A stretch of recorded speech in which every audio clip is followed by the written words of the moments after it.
So, the guy who directed this film is going to be the Kevin Feige of Star Trek. That's right. The Mummy, which I have barely been able to get through 17 minutes of. I can't watch the whole thing in a row because it, quite frankly, is the worst film I have ever seen. Filled with, I might even do a video review of it. It is filled with so many tropes and contrived just plot lines. I can't explain how bad it is. It's kind of how unexplainable how bad Star Trek Discovery is. But according to Deadline, Star Trek poised to become the new Marvel.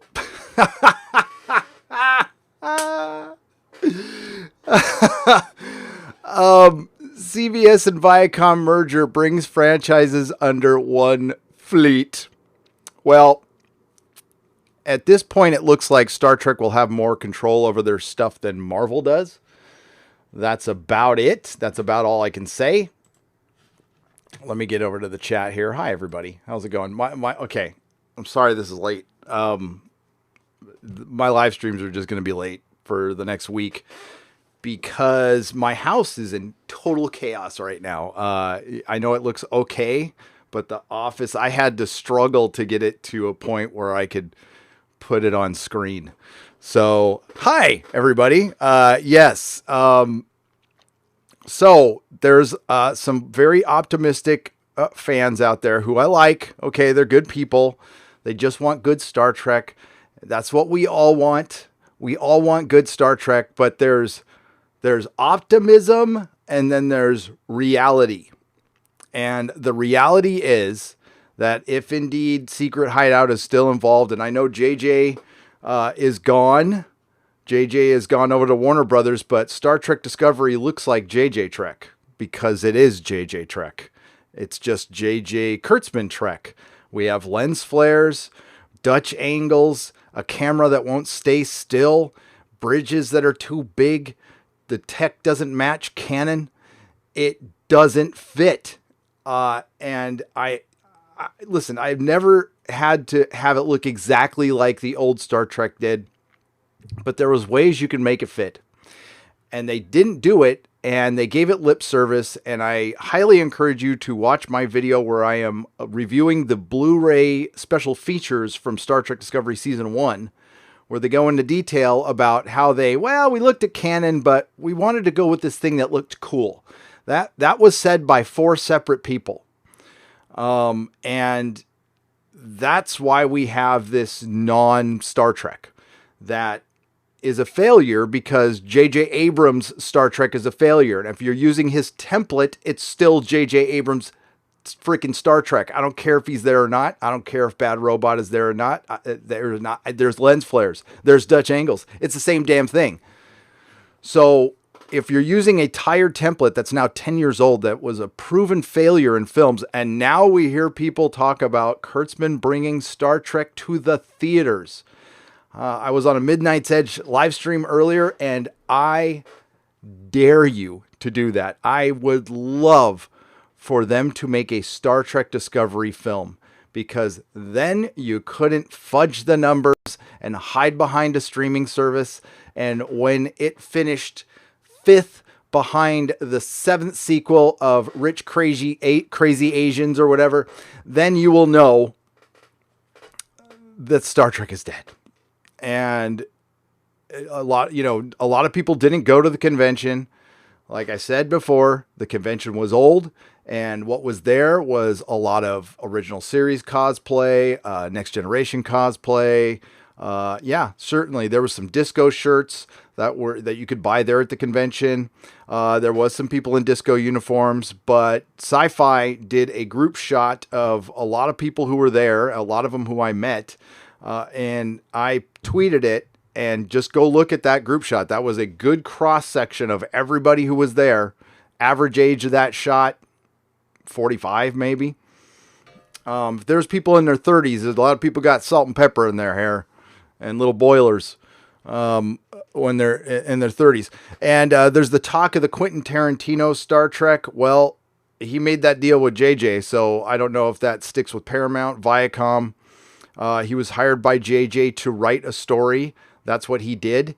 Quite frankly, it's the only thing I'd be interested in. And I think if they magically made that happen, that would certainly get interest, especially if you have Brad Pitt in a Star Trek movie. Like I said, just get the cast of Ocean's 11 and put them in a Star Trek movie. Let them say the F word. Out of morbid curiosity, I would see that film.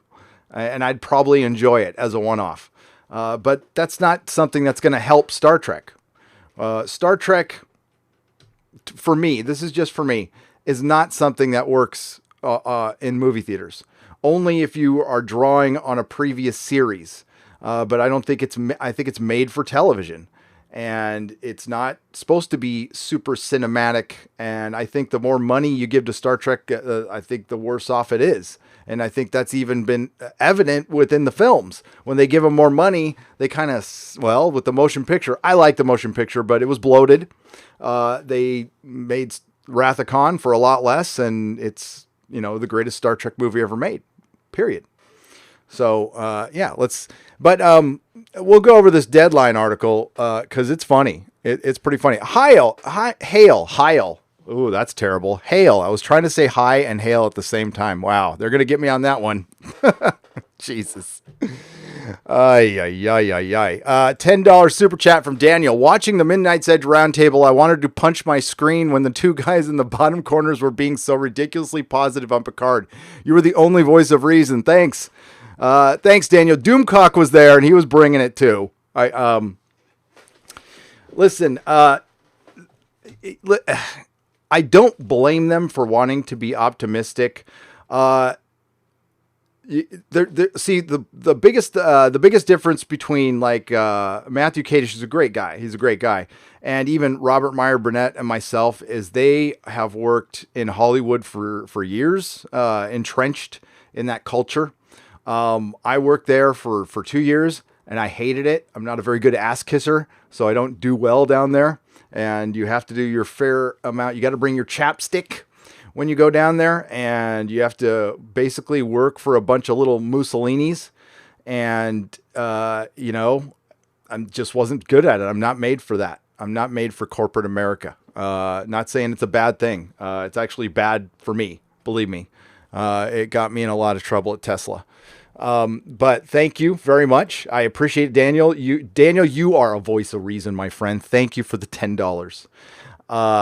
So yeah, the round table was interesting, but, a lot of that is just pure emotion. And, I go to bed, sleep like a baby. If Kurtzman is making Star Trek Discovery till season 10, I'm sleeping like a baby. It doesn't truly bother me. It bothers me watching it, but it's the ramifications of what it's doing. It's killing Star Trek, and this is not it's lasted for decades, but not really.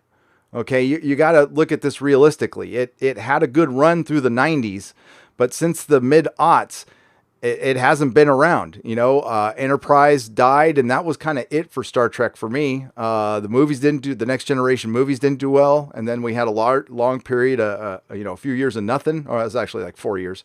But then we had JJ Trek, which failed. It failed. If it didn't fail, it'd still be going.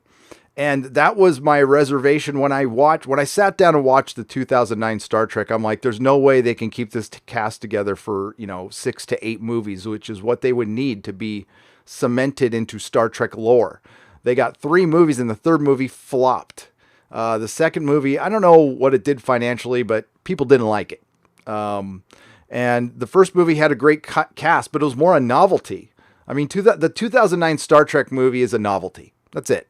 It's just playing on, nostalgia.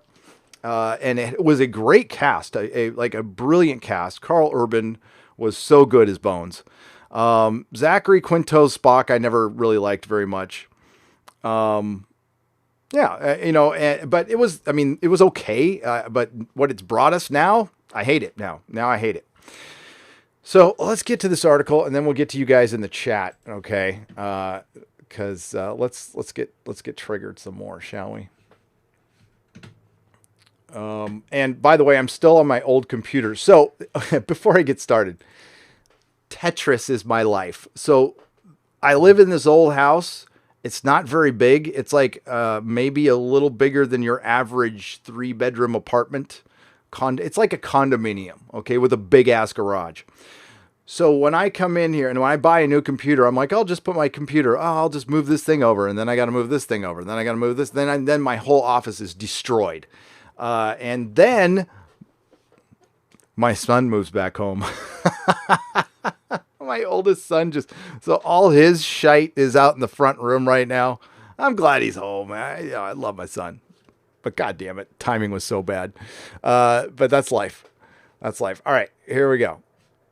Star Trek poised to become new Marvel. CBS Viacom merger brings franchise under one fleet. Zowie. That's my Zowie voice. The introduction of Mr. Spock last season on the sleek CBS Access series Star Trek Discovery or Discovery may be the first of many new frontiers for the fabled franchise now the Paramount owning Viacom and CBS are boldly going towards a corporate reunification. Of course, there has been no talk of this was followed immediately by lawsuits, which are obligatory in this point. And of course, the government's going to approve it because they approved Disney and Fox. Why not approve this? Taking a page from now Fox expanded Disney book, new Viacom CBS kingpin Bob Bakish, made very clear just now on today's, oh God, stop doing that, investor call that Star Trek and Mission Impossible franchises have significant potential to leverage across all company platforms. Hard stop there, as Tim Pool likes to say. Mission Impossible is a Tom Cruise action vehicle that if you try to recast a female lead, which they'll do, won't work. It won't work much longer because Tom Cruise is 60. I mean, he looks freaking fantastic. And it's only 10 years older than I am. But yeah, it's amazing what that guy does. Scientology, there must be something to it, to be honest with you. For him anyway. Or maybe it's just having lots of money. I'm thinking it's having lots of money. And being kind of crazy. In a good way, I guess. But that's not a viable franchise. It's just not. It's a very average, like the last movie was pretty cool, but it's not anything you're going to remember. It's not a classic. It's disposable, and I don't think it's anything they can. Now, if they wanted to put it into a TV series and make it like it was, in the 60s and early 70s, and you get like a really good cast, maybe, but that's starting something from the ground up. That's not a viable franchise, in my opinion. Star Trek certainly can be if you get rid of Alex Kurtzman, which they're not going to do. Hate to break it to you. So franchises have significant potential to leverage across all company platforms. Soon to be CBS CEO Joe Iannello hit the drum hard himself when he added with an international angle that the scale is becoming more and more important all time. Now, it was Andre at Midnight's Edge who talked about in a recent live stream, one of his rare solo live streams, where he talked about, Star Trek's international appeal is just not there. It's pretty big in the UK, parts of Germany. I'm not too sure about the Netherlands. I think he said it was kind of hit and miss over there. I definitely don't know about South America. And I know in Asia, it's non-existent. So, I don't know about international appeal. I think it plays well here in America at times. But I am of the belief that Star Trek is finite. It doesn't have limitless potential, but I think it has potential to be solid, to make you money forever with a audience that will be big, but never as big as Star Wars. And that's okay. You can do a lot of things with that if you don't have Alex Kurtzman. As CBS All Access heads towards launching the much-hyped Star Trek Picard next year, the Trekverse may now be poised for an intensified expansion. Already in the pipeline are multiple animated series, more short films, and a Michelle Yeoh-led Discovery spinoff, and at Comic-Con International, And the Trek Brain Trust decided to drop all of their stuff there instead of the convention. Openly hinted about the possibilities of a Mr. Spock series starring Ethan Pecker, grandson of Gregory Peck. The new multi-platform possibilities of corporate, this is where it dies. The new multi-purpose possibilities of corporate upsizing may mean the Star Trek widget could soon be making a giant leap in its aspirations, not unlike the one in the 1980s and 90s that elevated Star Wars from a blockbuster film franchise to the ubiquitous wall-to-wall culture force that it represents today. As we all know, money has a way of enhancing a proposition. In that vein, the Star Trek Brain Trust has already acknowledged that the animation push is viewed as a way to enhance the brand's toy business and to win the hearts, minds, and allowance money of kids. Another page from a now Disney-owned that Lucasfilm used to a masterful effect to build fan allegiance for characters that were in the original film trilogy. Wow. I don't agree with that at all. That is, okay, just to correct them on one thing. Hang on a second. Damn it, I almost hit the wrong button again. Just to correct them on one thing, let's go back to what they said here.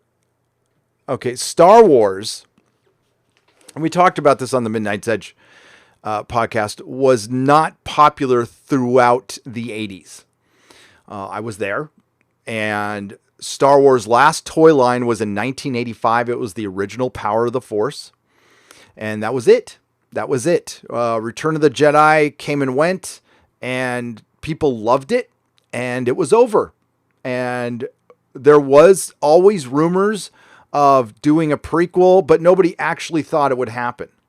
There might have been some holdout hardcore Star Wars fans who were still in the fan club, still getting bantha tracks. I know there's outliers, but as far as mass appeal, wasn't there. It was in the early 90s. There was always the board. There was some game and stuff that, like, really, it was a small number of fans. And then the Zahn books came out in the early 90s. I remember seeing it at a Walden Books going, whoa, a new Star Wars story. Killer, great. And I bought it and I loved it.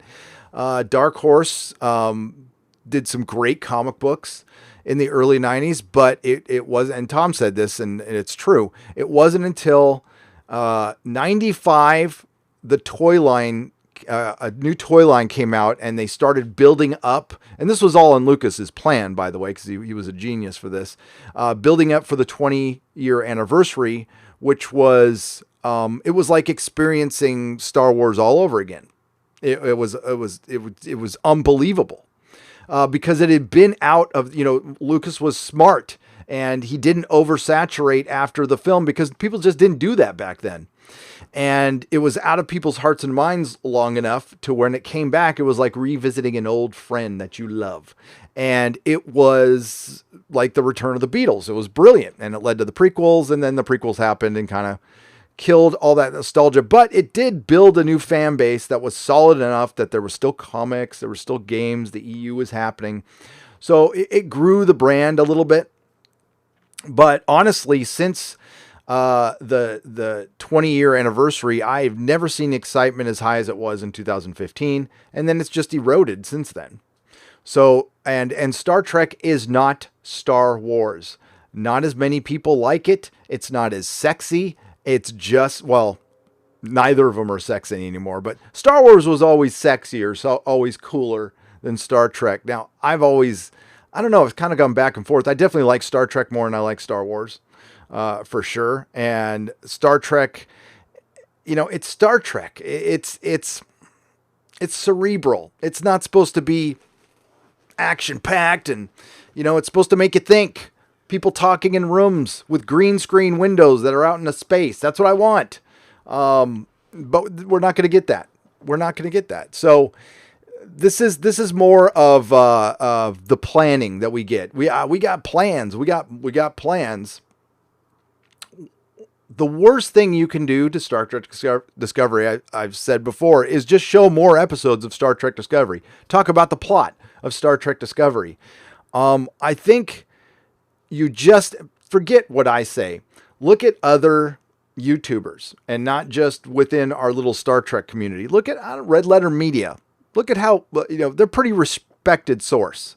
I respect what they have to say. And I look at how they feel about Star Trek. And those guys, they're fair. They're fair. I try to be fair. If you go back, if you dare, go look at my reviews of Star Trek Discovery Season 1. I tried to give it a chance because I was a fan. I wanted it to work in every way, shape, or form. I was very skeptical, and it wore me down. But But comparing Star Trek to the Marvel Universe shows just the lack of understanding. By the way, isn't every other company kind of abandoning the fact that they want to have a cinematic universe? But here comes Alex Kurtzman 2 years after if DC can't pull it off, Star Trek's not going to be able to pull it off. Plus, they're not superheroes. And while it may not be... Here, let me put that... You know what? I'm going to read one more paragraph, then I'm going to get to you guys. So let's get this over with.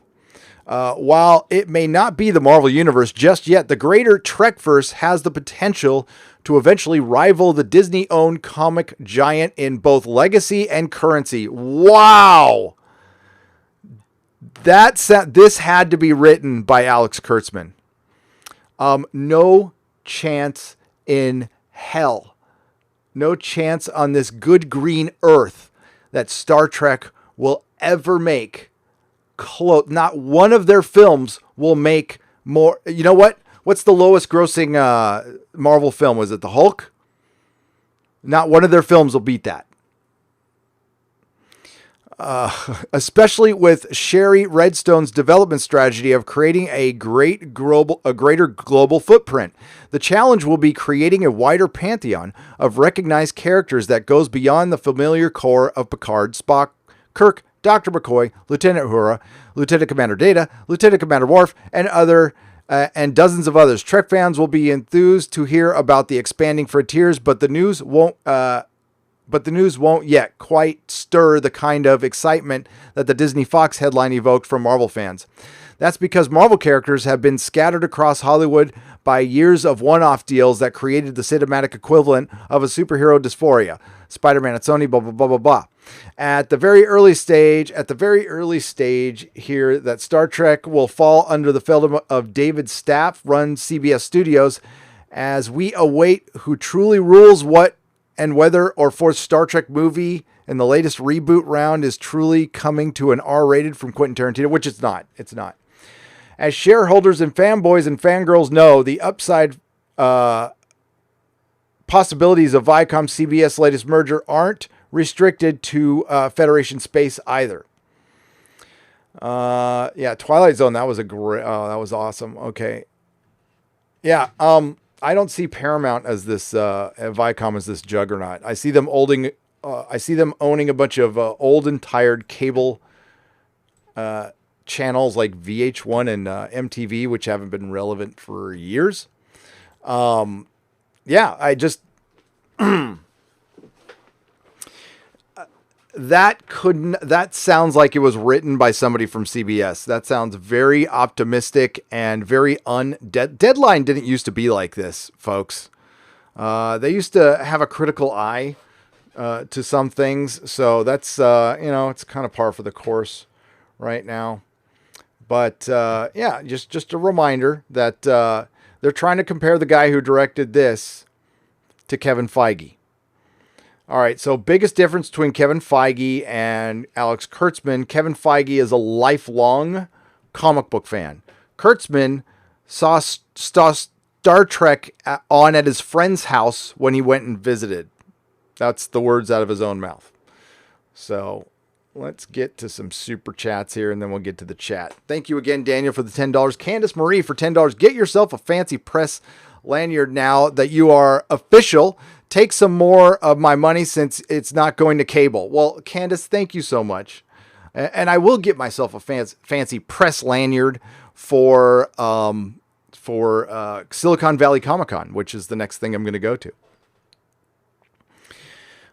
Thank you very much, Candace. Nova Roma for $4.99. Hey, Gary, Mattel just came out with a Darth Vader action figure. It's for the new Star Wars movie, but there's a catch. The action figure is a woman.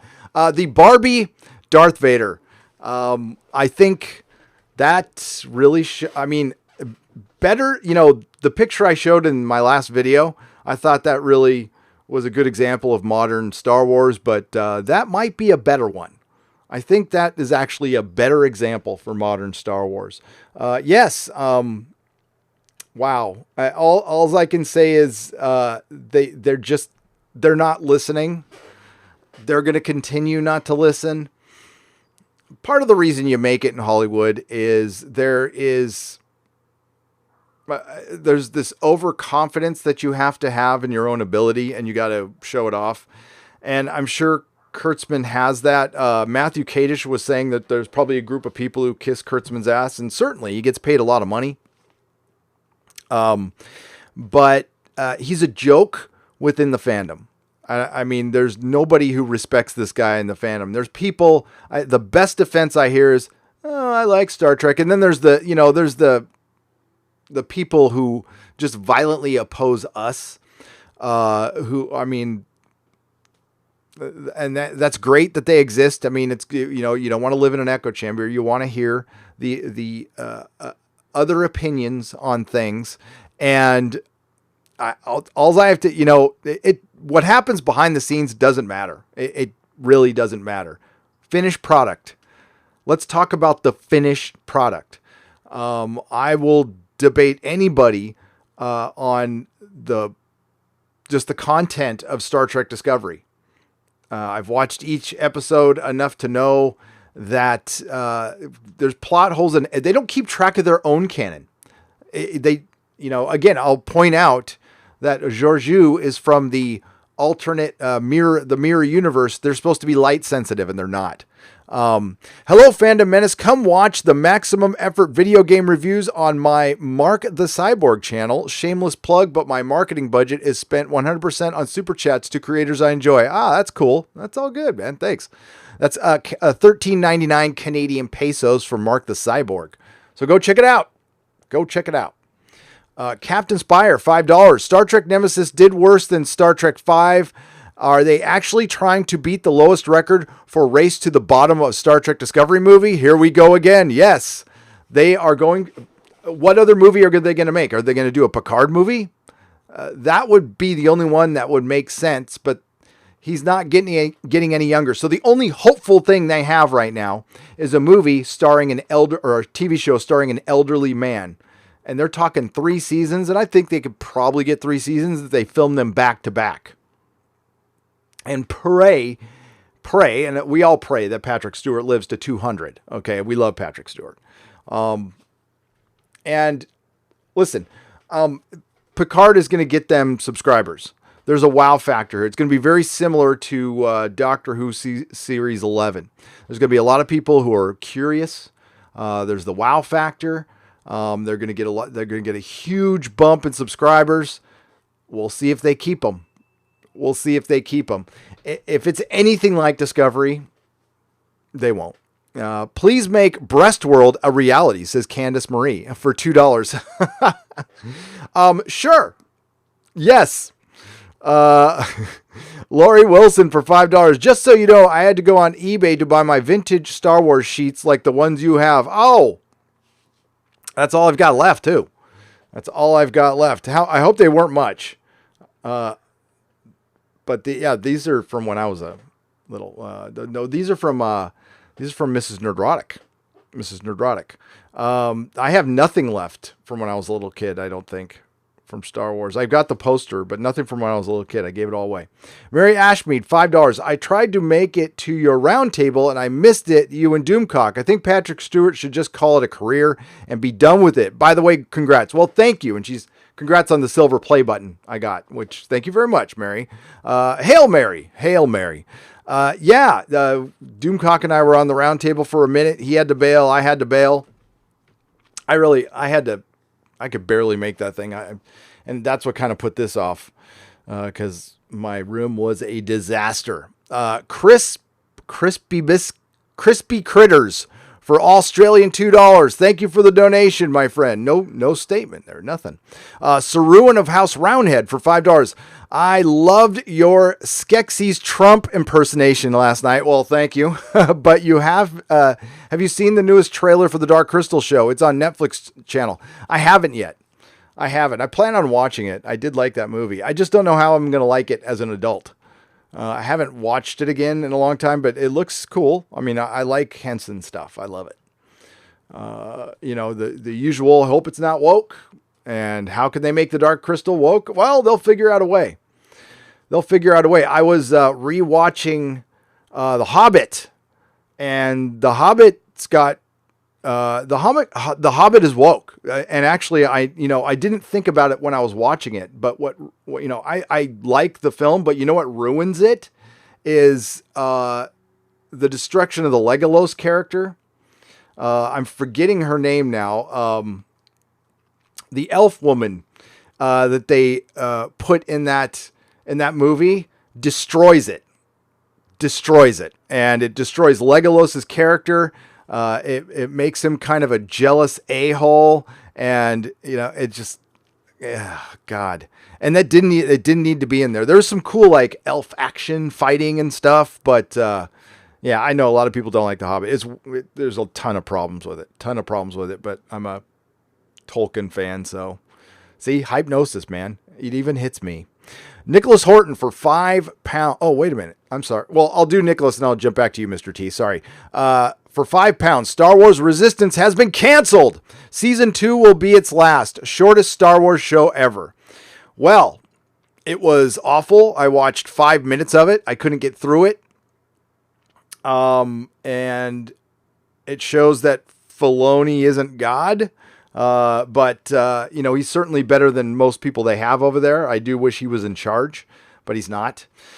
And yeah, but Star Wars is healthy, Nicholas, wait, Star Wars is healthy. Everything is fine.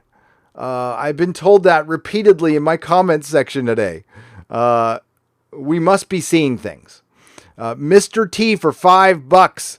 Great show, bro. Star Trek 6, the Undiscovered Country. The final scene on the bridge was an amazing conclusion to the Star Trek series. Sorry.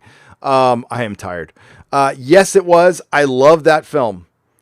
And yeah, you really could kind of say that's the end right there. There are a lot of good ends.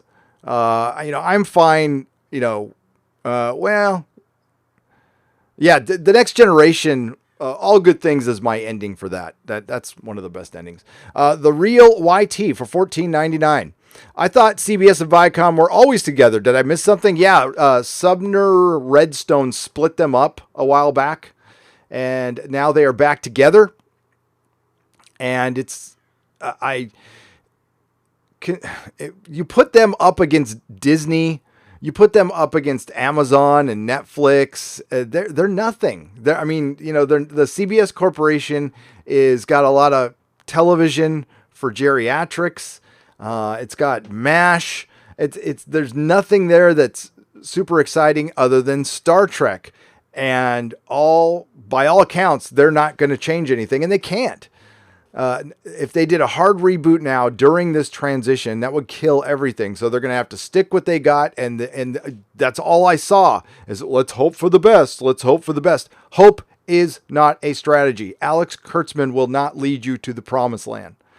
But if you want to continue to think that, that's fine. That's fine. I'll see in a couple of years when the streaming wars are over and Viacom and CBS are either being sold or absorbed, or they have to show their properties on somebody else's service, which they already do. Most of the Star Trek is still on Netflix last time I checked. And I'm sure there's a contract. So unless you can bring everything home to your streaming service, you're competing. I mean, like your best thing is on your competitor's streaming service. How can you win? The ability to rationalize within fandom. Listen, I experience it all the time in recovery and at AA and NA. Rationalization is is crazy. People can rationalize the craziest things. Sir Ruin of House Roundhead for $5. How would you feel about Amelia Clark or Lena Headey, playing Doctor Who? I wouldn't feel that great about it. I would watch for Amelia's awesome personality and Lena's great acting. No. I would see Lena Headey playing Romana. Yes. Sign me up. Done. She'd be perfect. She'd be so perfect. Nova Roma for $4.99. What if Picard had died instead of Captain Kirk? Patrick Stewart would have made a great Doctor Who, PC or Mac. My computer my new one's a PC. The old one is a Mac. Yes, Patrick Stewart would have made a great Doctor. Yes, without a doubt. He'd make a great Sherlock Holmes. He'd make a great everything. The only thing, and I hope he makes his show great.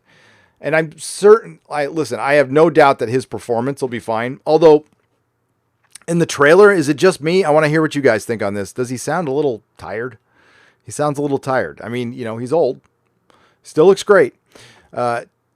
Tyrone Beard for Australian $10. Hail, Gary. I found a comic book store in my hometown of Bendigo. Is it Bendigo? Victoria. Good versus evil. Heaps of cool stuff. And shout out to Matt, who is going to look for a Q figure for me. I asked him to sub to you. Well, hello, Matt, and thank you, Tyrone. And wait, let's see. Let's get the camera on here.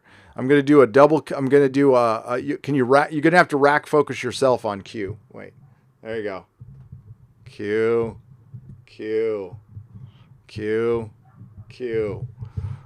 Lots of Q. All right. The art of the real. Whoa. A little help in supporting your son and a contribution to your beard trimming fund. Is it getting a little long? I haven't trimmed my beard I cleaned it up a little, but I haven't trimmed it. I forgot. It's been months. But my wife owns a salon. So of course I have to make an appointment like everybody else. Thank you for the $50. The art of the real. Is there anything you want to plug? Your channel or anything? Let me know. That is brilliant. I'll pass that on to my son. He needs it. Dean Heiss for $2. He's a good kid. He's a big, dorky, good kid. Dean Heiss for $2. Your office looks weird without the bookcase. Yeah, it's supposed to. See, the whole thing, Dean, was I wanted to hang up more action figures, but it's way more complicated because I have to put up little shelves and stuff. So it's going to be probably a couple days till I'm done with it. And then there's using the pegs to put. That's going to take forever, but I'll do it. Bookcase is over there. Yeah, and then you know what'll happen is I'll finish and I hate it and I'll put it back. We'll see. It's the whole point of this is so you can get multiple angles. All right, so you're not just looking at one angle. I can change it up once in a while. But hopefully you guys will like it. But if you don't, tell me and I'll put it back. I will put it back because listen. Valentine's tube for $2. Wait. Thank you, Dean. And thank you again, Art of the Real. Valentine's tube for $2. Guess I'm not welcome. Trump and God supporter here. Who said you're not welcome? Who said you are more than welcome? You are more than welcome. No, when I was doing my, the context of the Skeksis Trump thing was actually making fun of Dark Crystal for being woke. Because somebody asked last night, how could you make Dark Crystal woke? And then I started doing a Skeksis Trump impression saying he was going to do something or anything, because Orange Man bad. No, we do not discriminate based on political views here, unlike pretty much all of Hollywood. So Trump supporters are welcome here. Very welcome. Echo Base Network, $4.99. You hear You hear they cannot change canon in Lord of the Rings TV show on Amazon? I did. I actually mentioned it in a video. So do you think this will lessen the chance of it being woke? Yes. So they have I'm forgetting his name. It's Shipley. He is a Tolkien scholar. And by the way, I want to be a scholar of something when I grow up. So I can't be a Tolkien scholar. I mean, that takes years and years. But I think I could be... I can't be a Doctor Who scholar. Song of Ice and Fire, maybe. If I worked a little harder at that, I think I could be. I have pretty decent knowledge with Song of Ice and Fire. And decent with Doctor Who, but I'd have to do some more work because I'm not just a Doctor Who channel or a Game of Thrones channel or a Star Wars channel or a Star Trek channel. I favor some. I favor Star Trek and Doctor Who over Star Wars mostly because, well, at one time they were less dead. They're all equally as dead at this point. And Lord of the Rings is the one thing I have to look forward to, except there's a bunch of bad robot people running it. So probably not. I think it will lessen the chance, Echo-based network, but there's always that possibility. Like I just said, The Hobbit has got major feminism in it, like major. And I didn't notice it until I hadn't rewatched it in a long time. And I just recently rewatched it. I'm like, oh, Jesus Christ. I hate what they did to Legolas. And again, they didn't need to have him in the film at all. It should have been 2 movies. Leslie Russell for $1.99. Pennyworth on Epix is a must watch. Really? I'll check it out. I'll look at the first. I have been trying to get through Preacher, and I'm having trouble right now. And it's not like I don't know. It's a little slow. I'll try it again. There's 3 episodes out right now. And I got to get through that. Stanfordson for $5. In the trailer, it didn't sound like Stewart playing Picard. It sounded like Stewart playing Professor X. It did. It really did. And there is a difference between the two. To me, anyway. But that remains to be seen. It's not Patrick Stewart I had a problem with in any portion of the trailers. It was the most specialist girl in the world. The minute they introduced that, I'm like, goodbye series. That's it. Because not just that they had to make it female centric, because that's the edict right now with everything. They have to be female centric to make up for something. That's for Hollywood to work out what they're making up for. But this is something Kurtzman stated within an interview, that Star Trek is female centric right now, instead of being, equal, which that's what I'm for personally. Yeah, God dang it. Destiny Captain for $1.99. Toxic Mailbag. Not today. That'll probably be after the 19th. I'll be able to be back on schedule. Right now, I'm going to do live streams when I can. I've got to finish this. So I have a little bit of the OCD. While my house has to be not in perfect shape, things have to be put away. I have to be able to find things. And when my house is in chaos, like my brain is in chaos, like I don't even sleep well until this gets fixed. I'm not going to sleep well. So I'm going to fix it. Jonathan Frost for $5. Do you read Wheel of Time? Any views on the series going to Amazon, Gary? I have not read Wheel of Time. I plan to read it before the series comes out. I haven't. I heard they were going to focus on the female character. So I don't know. How do you feel about that? I'm going to shoot that question back to you, Jonathan. Have you heard that? And if you have, because that's what I've heard. How do you feel about that? I want to desperately take the time to read it because so many people have recommended it that I've heard nothing but great things, and it sounds like it's right up my alley. So, yes, but it's good that I haven't gotten to everything yet, because some things will still. It was like Farscape when I got into Farscape about a year and a half ago now. Freaking love it. I love it. It's so good. I don't know what the hell I was thinking. I got called a Nazi white soup on RMB's Facebook group today for a funny Star Trek meme post. Not by RMB. No, Robert Meyer Burnett would not call you that, but by someone else in his group. LOL. Yeah, his group leans that way. Some of them in there. I've seen a lot of that kind of talk in his chat. And you just got to laugh it off. Especially when that is so tired, and that's the problem right there. Right there. Yeah, I'm Nicholas Glenn. I like Nicholas Glenn. I don't care who Nicholas Glenn voted for. His politics are his own, just like if he's religious, that is his own. But while I am not a religious person, I absolutely respect religion. People who, if that brings you happiness, brilliant. That's all I care about. But I'm not anti-religion.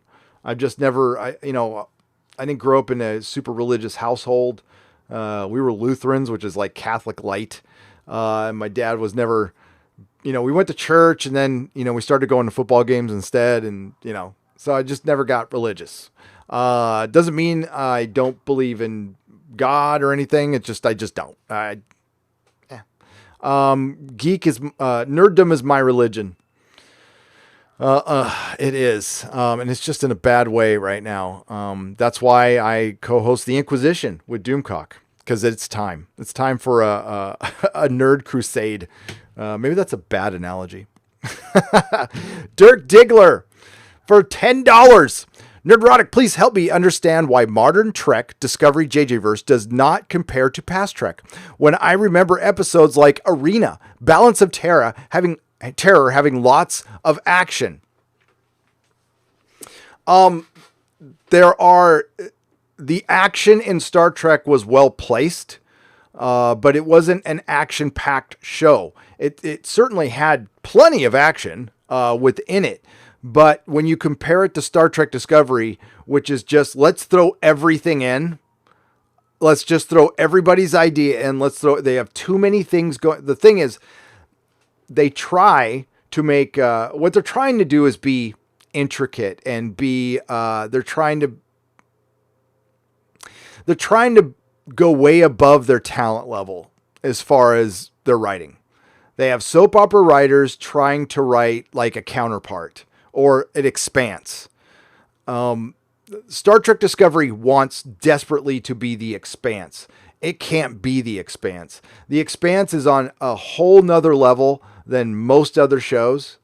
And Star Trek Discovery is not even close to the Orville, which is a parody of Star Trek. The Orville is a more intelligent science fiction show than Star Trek Discovery. Star Trek Discovery is dabbled in fantasy, which Star Trek is not. And I've heard people argue that it is.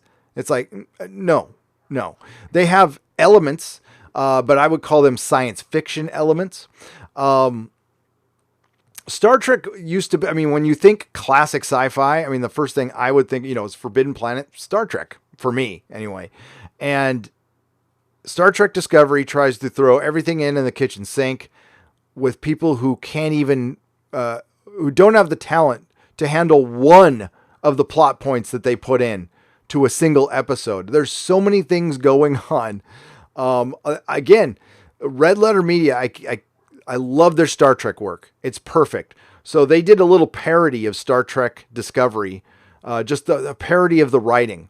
If you haven't watched that video, watch that video. That describes Star Trek Discovery perfectly. If not, then you can go and watch if you haven't seen my live, I did reviews, right? And that's kind of what I usually do here. There's just no TV on right now that I want to review here. I usually do live reviews of television right after the show airs. So you get my visceral reaction of Star Trek, and you can see I'm like dumbfounded after every episode. I'm like, it gets dumber every episode. And I would like to be eloquent and saying, but it's just dumb. That's it. It's simply just dumb. Elliot Nelson for $10. What do you think current Star Trek, Star Wars, and Doctor Who are going to look like with the perspective of time? This seems like such a garbage time for science fiction in general. It's going to be looked at I will use the music right now. The entertainment industry, television in particular, and movies are the music industry of 20 years ago. So it's going to look a lot like the ending days of grunge. Does anybody remember those? Yeah, no, like after Nirvana is gone. Yeah, it just petered out, and it's petering out because for a while, and this is something I wanted to talk about. So, and I'm going to relate it, believe it or not, to Loot Crate. So Loot Crate is going down. I'm sure most of you have seen the quartering video. Loot Crate is filed for bankruptcy. They are $20 million, and they still have to ship out $20 million worth of product, which they're probably not going to do, in my opinion. So we just went through a boom, and we're at the end of the boom. And as far as nerd culture, Hollywood tried to capitalize on nerd culture, and it's starting to back down now. And we're starting to see little signs here and there. Galaxy's Edge not doing so well. Toy sales tanking. And by the way, I will say it again. Star Wars, it's now making headlines that Star Wars has hit hard times. That's undeniable at this point. Something we in the Fandom Menace have been saying for quite some time now. Star Trek and Doctor Who are in the same boat, but they have been not telling everybody the truth. Just look at and that's not their job to do, by the way. They never would do that. They've never done it in the past, but they've never had to face YouTubers and stuff who poke holes in their arguments, when they've had just willing accomplices in the access media. So this is something new for them as well, and they're trying to deal with that. But we just had the merger going on in CBS and with Viacom. So everything had to look great in Star Trek land. And it still has to look great while this merger is still happening. So they will do nothing to change it drastically, and everything will seem fine. Well, I've had multiple sources tell me it is not fine. It is far from fine. But they're going to stick with it anyway, I guess. That's fine. So Loot Crate is biting the dust right now. I think that is a sign that the era of the nerd might be coming to an end. We had a good run. We knew it wouldn't last forever. It's still, listen, my action figures are staying on the wall. They're not coming down. We'll see. I'm almost thankful that it's going to go back to being niche. We might not get as many cool TV shows and stuff, but I think, I think if we get back to being what we were before, we'll get more creativity. And off with the normies at this point. Bye-bye. I'm okay with that. I think we sold our soul to the devil when Disney bought it, and the MCU cost us the comic book industry. It's that simple. So, and Star Trek, it tried. I'll give them that.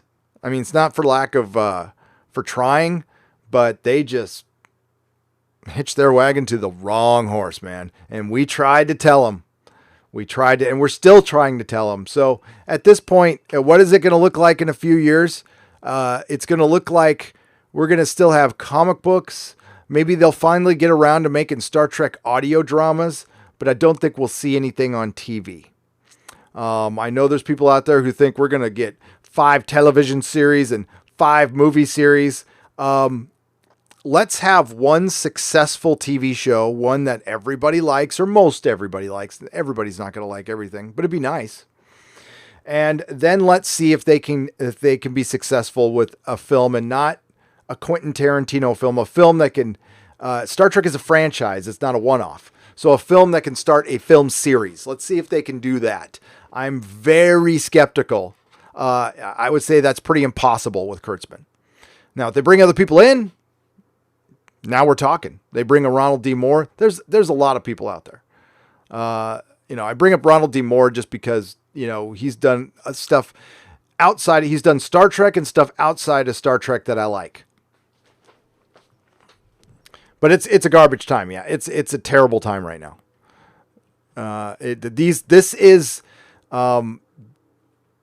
We just ended the era with the MCU. By the way, I'm going to be re-reviewing Avengers Endgame this Friday on Friday Night Tights with Comics Division.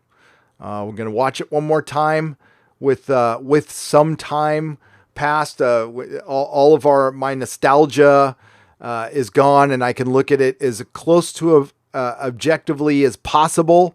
And we'll see what I think about it. JPR, thank you for the $10, Elliot. JPRPH1 for $4.99. Hail, Gary. I know you're doing a vid on the boys on Nerdrotic Live, but could you just say who was gender swapped from the graphic novel? Yes. Oh my God. Hang on. Greg. Hang on. I'm forgetting the last name now.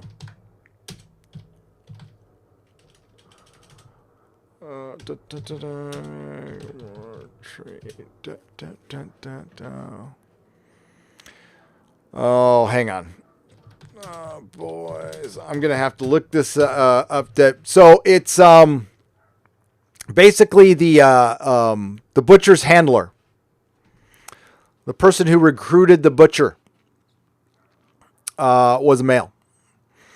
Dirk Diggler for $10. Second question. I say this because when I watch Star Trek, the motion picture, the special effects and screenplay I liked, but the movie was too long. I enjoyed Star Trek II, The Wrath of Khan, because of its action, and it kept my attention. Definitely. I agree with that. As far as a cinematic Trek, yeah, but you also had 3 seasons. How many episodes were in each season? 25, 30, something like that of each season. You had multiple episodes of cerebral Star Trek with mixed in action here and there, but you didn't have like an action-packed series. So you can pay off with an action-packed movie, especially following such a slow-moving movie. I wouldn't want it slow, but, I like the motion picture. I do. I think there's a lot to like about it. I remember seeing it when I was a kid, when it came out, the opening weekend, and people cheering, when people never thought Star Trek would come back. The bearded McCoy, gets beamed up. He's bitching about the transporter. People were screaming their heads off in the theater. That was cool. That was cool to be there. Cracklin, it's time for a woke-free parody of Doctor Who. It might be. Or you can do a woke parody. It kind of is already, but you can do a parody of the parody. Cracklin, maybe.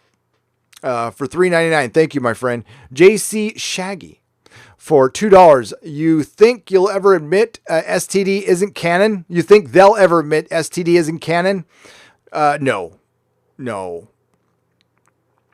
Well, you know what? The licensing stuff, that's the interesting thing, because I reached out to the insider, and I'm sure others have as well, and there's no clear answer on that.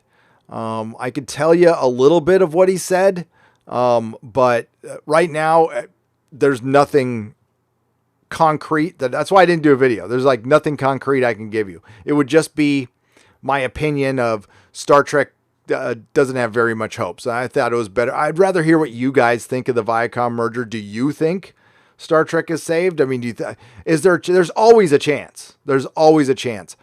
I don't think there's a very good chance. I think we're way too deep into this, and I don't differentiate JJ Trek and Kurtzman Trek. They're the same Trek. This is all JJ Trek. Until that aesthetic changes, and I see something that's not JJ, it's fracking JJ Trek. And since Kurtzman isn't even original enough to create his own aesthetic, Matthew Kadish says this guy aspires to be a super producer. Well, that's obvious, because he's just latching on to things to be the super producer of a cinematic universe. Guy didn't give a shit about the Universal monsters, and it showed. Guy didn't give a shit about Spider-Man, and it showed. That's the one thing. I would run a better Spider-Man series than he would. Period. And I have no aspirations. See, okay. The one great thing about being on this channel and being an old fart is I have no aspirations to work in Hollywood, to work with anybody in Hollywood, to be friends with anybody in Hollywood. I don't care. I don't need it. People have reached out to me and they've been very nice, and I'm thankful for that. But that's not, I am here as a fan to talk to the fans. I am here to have your back. You guys have my back. because nobody talks to the fans anymore. So that's my whole goal. It's achieved. I don't want to do anything else other than this until I retire into the sunset and unplug from the internet forever. But I think that affects some people with channels, because I mean, each person has their own goal for their channel, and that's great. If they want to try to work it in Hollywood, then by all means go for it. But I think it really restricts you as far as being a critic and calling this crap out. I think Jeff is the same way at World Class Bullshitters. I know he wants to do a comic and stuff, and he's got his own aspirations, but it doesn't stop him from stating his real opinion. Jeremy's the same way. EVS the same way. Doomcock's definitely the same way. But I just think some people would like to work in Hollywood. That's just my guess. Classic comics. Wheel of Time started out great, but dragged on way too long. 14 books. Also, the way it's written will make it easy to play up to SJW elements. Interesting, Classic Comics. Well, it sounds like that's what they're doing, though. And that's going to turn me off immediately. Jonathan Frost for $10. Wheel of Time has strong whammon. A male bashing, but male characters were great. Female focus isn't surprising. I'm interested in visuals and writing, so I'll look at it. But then again, I did that for Discovery. Yeah. Excuse me. And I did as well. The thing that should not be for $10. Only reason JJ Orci Star Trek happened was because the property was split between Viacom and CBS. Viacom wanted to do movie series without CBS approval or having to pay them that much. And that is true. That is true. And listen, Kurtzman needed Star Trek because after The Mummy, his career, I don't think there's a better case of failing upward in the history of Hollywood than Alex Kurtzman. I think we need to be impressed with that. We certainly do. Need a drink of water. It's bloody hot in San Francisco today, which is never good. It's never hot here during the summer, by the way. Average temperature at my house during summer is like 65. Valentine's Tube for $5. Pertwee and Tom, my first. Used to watch Three Doctors over and over. Love their masters and Blonde Master from the 11th. Crushed on Ace and Layla. Yes. I need to watch some old Doctor Who, man. It's been a couple days. I can too. I've got my Blu-rays. Glinzer for $10. There have been plenty of male-centric TV shows, movies, and video games. Well, it just jumped on me. Hang on. All right. That have been taken over by women. Can you think of one female-centric property that has been taken over by men?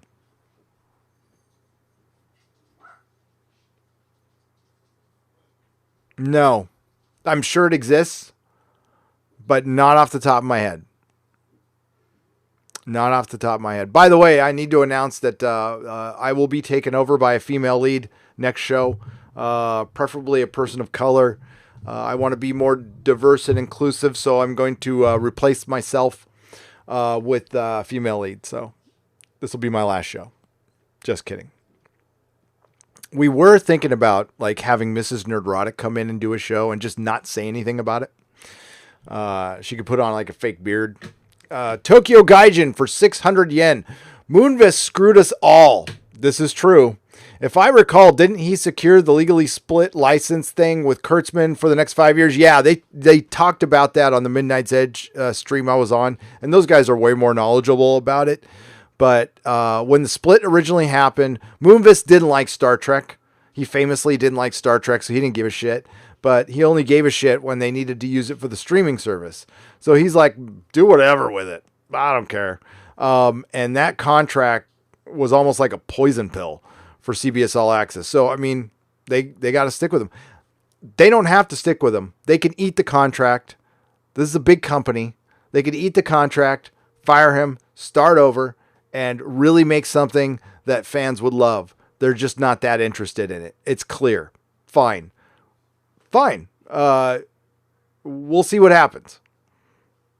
I mean, it sucks, but 2 years' time, Star Trek is dead. It just doesn't know it yet. 4,000 people at the convention. Go look on YouTube at the channels that love Star Trek Discovery. Just go look. Look at the traction they're getting. There is no traction for this show. There was no buzz about it at Comic-Con other than the panel. But on the floor with the people, nobody was talking about it. Nobody gave a shit. There was a giant Picard banner overlooking downtown San Diego. Nobody was going, man, I can't wait for Picard. Nobody was saying that. I think there's curiosity. I think it'll get them a lot of subs, like I said before. But will it hold it? Probably not. Because I've watched Akiva Goldsman's work. Bless Matthew Kadish's heart. He was bringing up Alex Kurtzman's IMDb. We'll do that right now.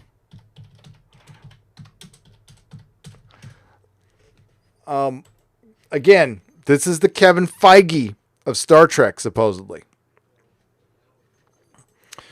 I want you to keep in mind there's bottom line. That's all Hollywood cares about. But it's what you've done for me lately. But it's also, look at the overall legacy. Remember how much shit Michael Bay used to get? I would take a Michael Bay Star Trek over a J.J. Abrams Star Trek. I would take a Michael Bay film. Like Michael Bay films I can enjoy. There's something you can enjoy about Michael Bay. And he used to be considered the biggest hack in Hollywood, this side of Huey Bolt. And he's better than J.J. and Alex Kurtzman combined. So let's go to, first, we're going to go to his directing credits. Okay, I don't care about producing. And then we'll talk a little bit about like how producing has kind of taken over Hollywood, and that's part of the problem too. So that's it. That's him as a director. Alias, he did an episode of Alias, New Day, never heard of it. People Like Us, never heard of it. The Mummy, he directed The Mummy and Brother. So far, I hated Brother, and it's better than The Mummy. The Mummy's pretty bad. Writer.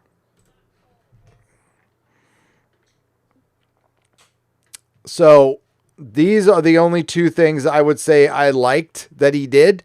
This is when he was working with Raimi. So I liked Hercules. I liked Xena. Alias started out okay and fell to crap. The Island was a ripoff.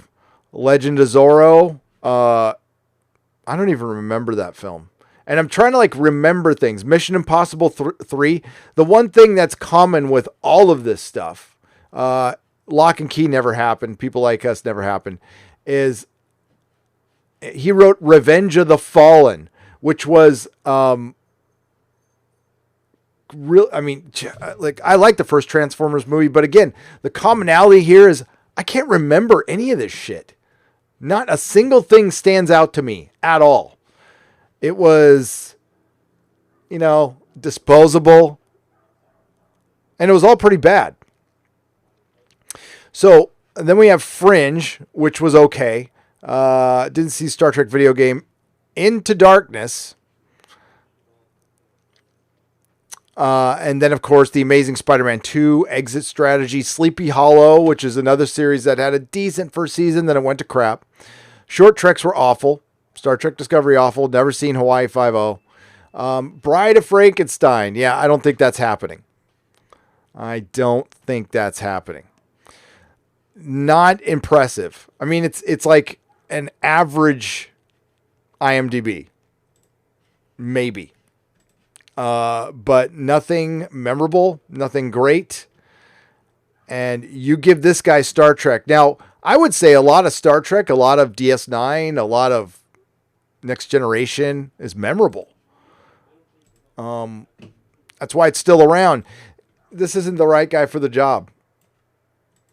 And the fact that there's still people who believe that and hang on to it shows you the power of nostalgia, of hypnosis, and wanting Star Trek to be good. Star Trek is not saved. I'm sorry. I wish I could report. And the only reason I'm saying something, I could throw my hands up in the air and just say, I don't care. Fine. Have your Kurtzman Trek. Enjoy for the next couple of years because that's about all you're going to get. You're not going to be getting any films from Kurtzman. If they change course, get somebody else, then we'll get some films. Kurtzman, if he can talk them into it and they're dumb enough to do one, like I said, I challenge it. I challenge to see it in the theater and see how well it does. And then we'll actually know. We'll have proof of what I already know. $4.99 from Crackling. Can we buy your Nerdrotic logos like the ones on your microphone? I'd buy one. This is by Jeff McKelvey. He 3D printed this keychain. I could ask him. This is a magnet that I can order. Possibly, yeah. We'll get that going. I have like little magnets here. These were sent to me. I've got a lot of stuff to get going, but yes, certainly. I have a couple t-shirt things I have to get.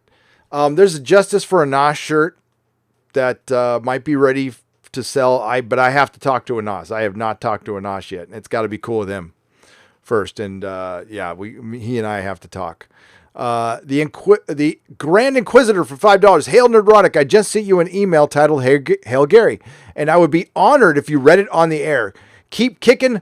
But, and hail the Phantom Menace. Yes, hail the Phantom Menace.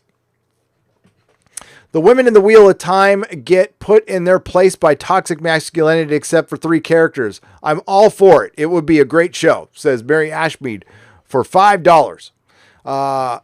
Peter Davison for Australian $2. Postbox have not gotten by there yet. I'll probably be by there next week. Hey Gary, I accidentally watched STD. Is there a shot I can get for that? Maybe I can go see Doctor Who. Fire and Ice is the best animation movie.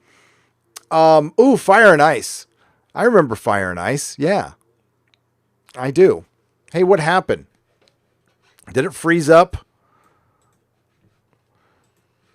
Man, we just lost like a bunch of viewers. That's weird. Is it okay?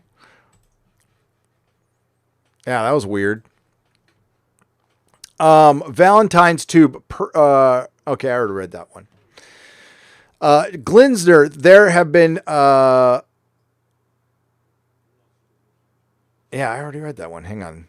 Something did jump. That's weird. Thank you, Mary. Thank you, Grand Inquisitor. Thank you for Cracklin. Tim Morel for $4.99. Hey, Gary, have you seen Netflix's Another Life? I watched the first 3 episodes and just couldn't get into it. I have not. Mrs. Nerdrotic saw it and said Katie Sackhoff was just acting like Starbuck again. But no, I haven't checked it out yet. It's been nuts with all the traveling and stuff and then getting back to House Chaos. I'll probably won't have time to watch it because I need to watch Preacher still. Chris Persia, but thank you, Tim. Chris Persia for Canadian $5. I'm going to say this again. Going by the same metrics as Klutzman's IMDb, Kennedy should have been fracking brilliant. And look at Star Wars now. Exactly. Like Kennedy's done something. All right. Not a lot lately, and she might have had a lot of help, but she was attached to classics. Klutzman is a poser, just like J.J. Abrams. They're posers. They're wannabe Steven Spielbergs, and they're really good at talking people into giving them money. Hiroshi Score for Mexican $50. I finally caught up in my binge Nerdrotic mode. Now my watch has ended. Congratulations on the silver play button. Great job. Well, hey, thanks for catching up. That's brilliant. Binge Nerdrotic. That's cool. Thank you for the 50 Mexican pesos there, Hiroshi Score. And yeah, I can, hang on. Where'd it go? There it is. I'll show it off again. It's going to stay in the box until, and I'm not on StreamYard, so it's a better connection right now. So maybe you guys can see. There you go. Pretty cool. Pretty cool. I never thought I'd get it. But that proves, that's what, Jeremy said this, because they have to go and analyze your channel.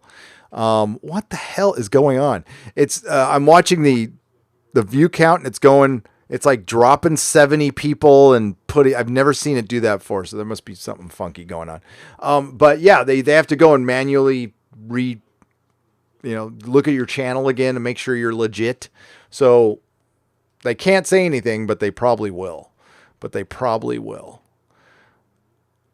Will you see the Star Trek, the motion picture anniversary release in September? Yes, Dean.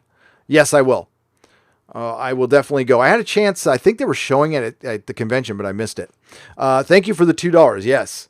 I know it jumped on me. I just want to make sure. I'm going to go back into the chat here. Let's get into the chat. All right. So are any of you hopeful that Star Trek can be turned around? I want to be. I can't. And the thing is, they're going to woke it up when you don't need to. Star Trek is not anything you need to do. You don't have to do that. It makes it's an insult to Star Trek to do that, because it's always been a show that moves things forward through great science fiction storytelling, through using aliens for. It's always been a good show for moral tales and analogies, and it's wasted on schlocky action and superficial woke storytelling, and really terrible writing. So it's hard for me to call. Sonequa Martin Green is not a very good lead, and they kind of put her. Boxed her in by writing her as like a human Vulcan, which they never should have done. And I don't know if she has the skill or if that's her trying to be stoic, but it's not something you want to base your lead on. And we've talked about this before, but it's hard for me to tell. I mean, I know Doug Jones is a good actor and he tries the best he can, but again, the writing is so bad. And the one commonality throughout all the fired, showrunners is Alex Kurtzman and that writer's room. They've all been the same.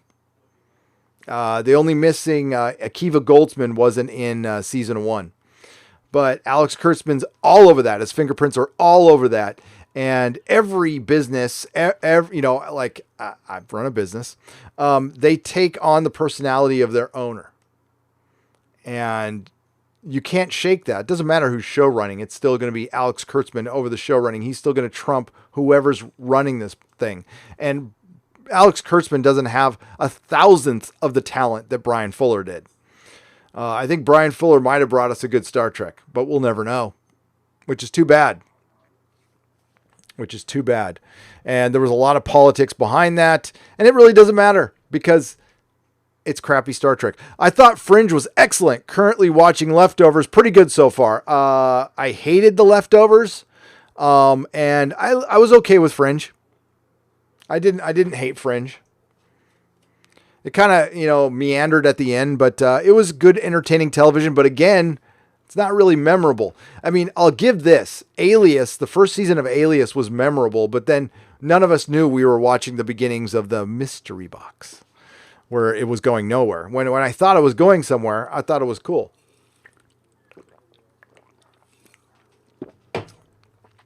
Secret Rebel for $5. What's up, Gary?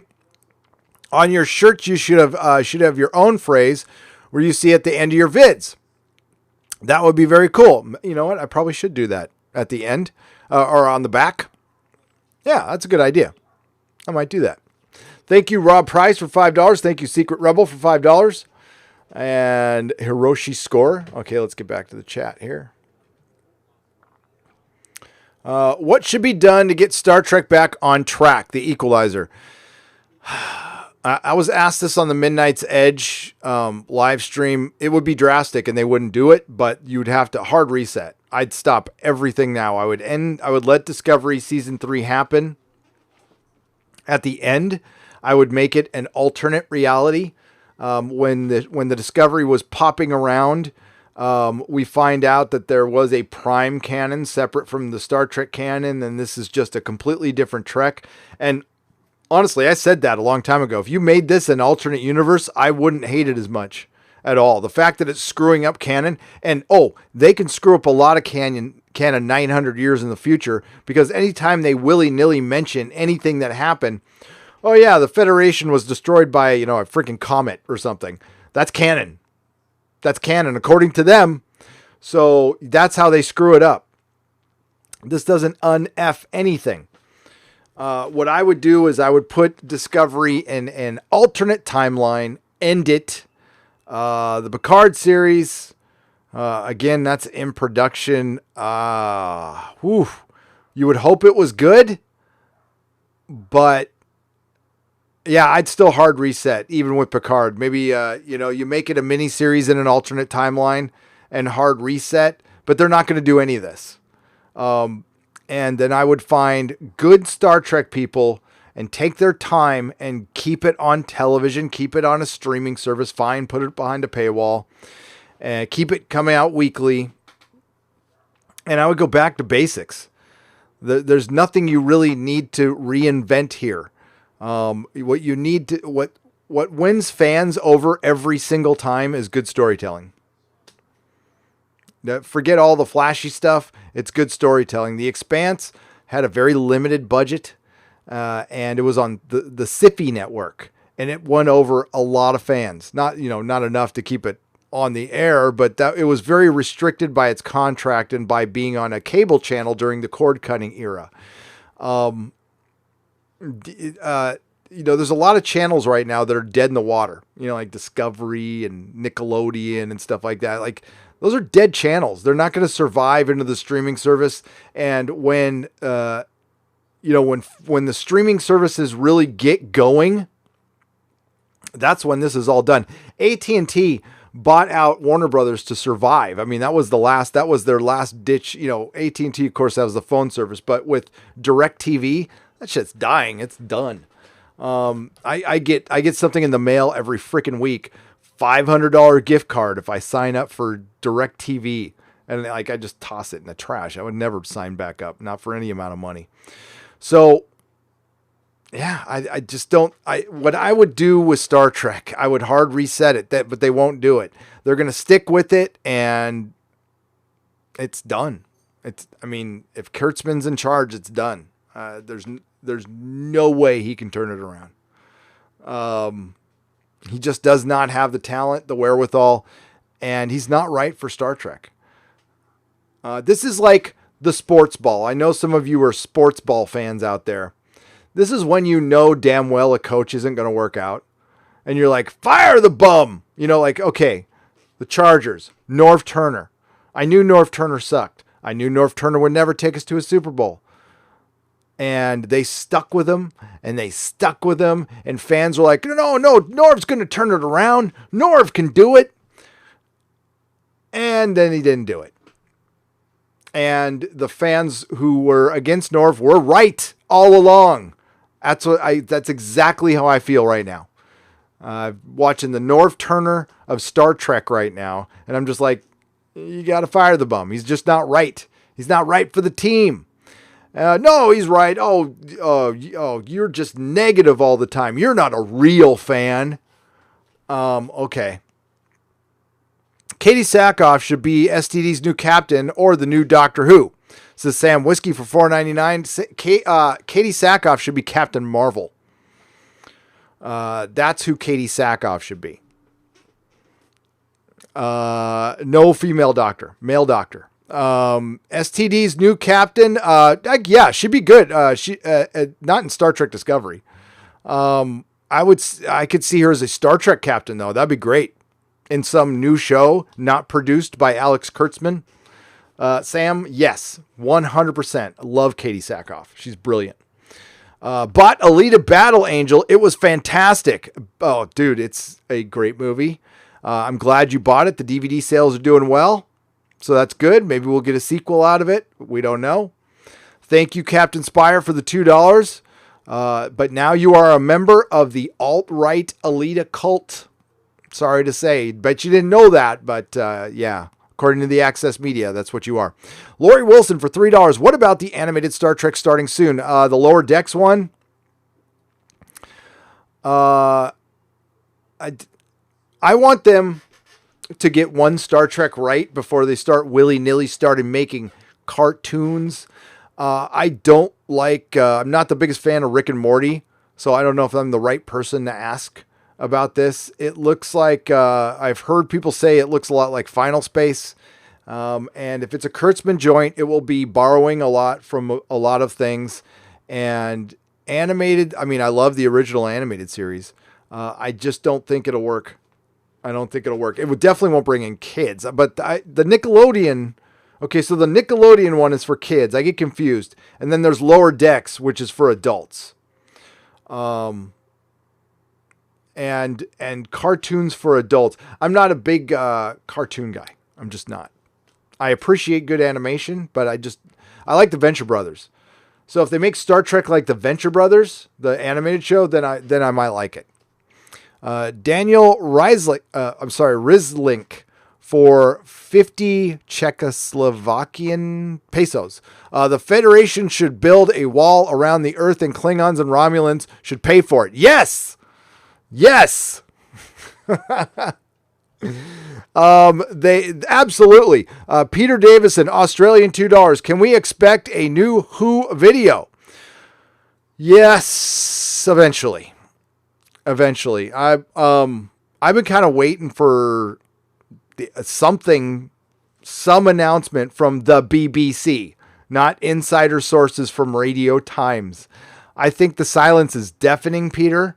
I think the fact that we haven't seen a production photo, we haven't seen anything since Sunday. So the rumors hit Monday. The last thing we saw was on, it was early morning Monday for us. They were filming for Doctor Who, and that was the last we heard. And those were pickups, I believe. But I'm not sure. But yes, hopefully very soon. Hopefully very soon. Can I use your logo on a badge for the PAX convention? It says Tyron Beard. Sure. Sure, no problem. I have no problem with it.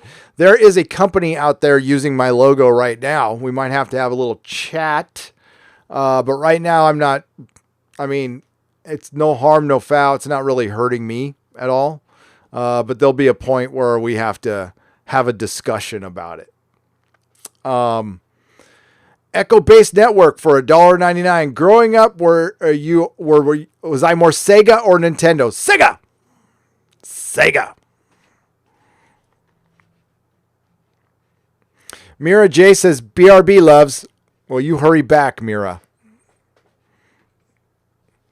Build a wall around Kurtzman and we'll pay for it, says Chris Saint. I would happily crowdfund a wall around Kurtzman creatively. I would. Ben Barbosa. Hey, Gary, I'm very curious. What's your favorite episode stories from classic Doctor Who in any particular order? Ben, I've said it a million times before. Spearhead from Space is one of my all-time favorites. Because I think it's the best introduction to a Doctor. I'm a John Pertwee fan, and my love for him is like, it came later in life. But I grew up I'm a PBS kid. BBS Biased Brainwashing Corporation from 99 Iron Duke. Yes, they are. They're partially yes. Well, no, wholly yes. Biased Brainwash Corporation, not partially, completely. Sorry, I'm trying to read 3 chats at once here. I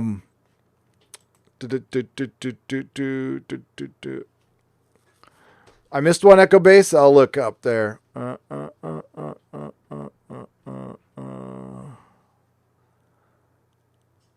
There's Tyrone Beard. Hang on, Echo Base. I'll go back up there. How did Khan recognize Chekhov in Star Trek II when he was not even in the original series episode of Space Seed? Also, thanks again for the shout out on your coverage of the Star Wars merch. Oh, you're welcome, my friend. At the time, they were. I think the rumor was, and I'm trying to go back to when it came out. I know there's been a million revisions of that, but at the time he was supposed to be on the ship, and Khan, ran across him on the ship, and he just wasn't seen in that episode. I don't know if they've officially said anything about it, but that was the initial excuse that they used back in the day when, people noticed that right away. They're like, wait a minute, he wasn't in there. We just kind of rolled with it. And if you go to a Midnight's Edge review, I think Nicholas Meyer addresses that. That Nicholas Meyer wasn't the biggest Star Trek fan and didn't know, and they didn't give a shit. They just wanted to make a movie. But I think at the time that's what worked for me. God, was it my friend Doug who said it's yeah, maybe he was just on the ship and we didn't see him in that episode. I'm like, okay, that makes sense to me. How would he remember him by name? Well, he has the superior intellect. So maybe part of the superior intellect is remembering everybody's name. Maybe.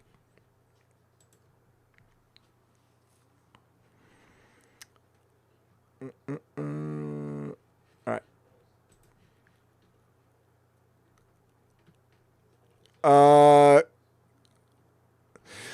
So my logo, the thing about my logo is it is copyrighted for one. And because it's just glasses, and it was inspired from a porn logo.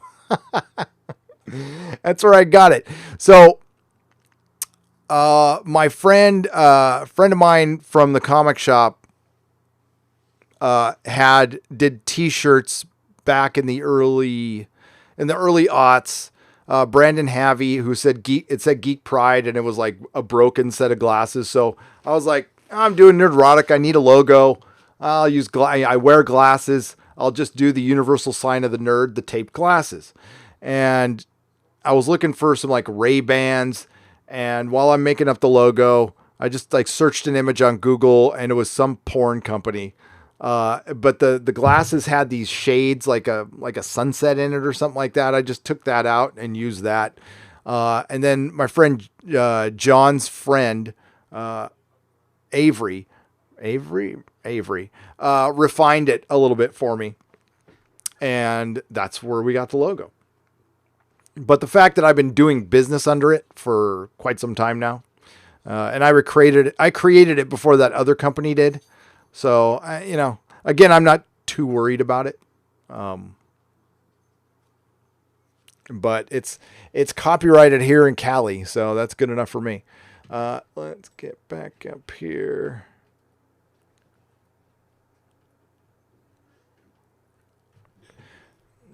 Do you get, Nina Fabiano for $5. What was your favorite sci-fi trope? Because what's my favorite sci-fi trope that shows don't use anymore? Well, Picard is about to use it. The ragtag team of rogues on a spaceship going on adventures. Guardians did it, the Farscape thing. But that's why I love Serenity. Big Firefly fan. But that is the one I love. Nicholas Horton for £2. Sean Pertwee as the Doctor. I think everybody would love that. If he came back and did just a third Doctor adventure, or even some audio adventure, some Big Finish. I wonder if they've ever talked to him. I'm sure he said no. I'm sure they've asked him before. JPRPH1, Mecca has a video on Lower Decks panel today. She thought it seemed slightly hopeful, wishful thinking. Yeah, I think so. I read, I on a previous live stream, I went over the article on what it's about, and it's about a California class spaceship, and it sounds very Orville. It sounds extremely Orville. A California class starship. And, of course, I don't think the Orville is named after Orville, California, but it's close. It's close. Thank you, JPRPH1 for $4.99, and Nicholas Horton for £2, and Nina Fabiano for $5. Hi, Nina. Bald Eagle, 1787, $5. Do you get the impression that Patrick was deceived by playing Picard in this crap show?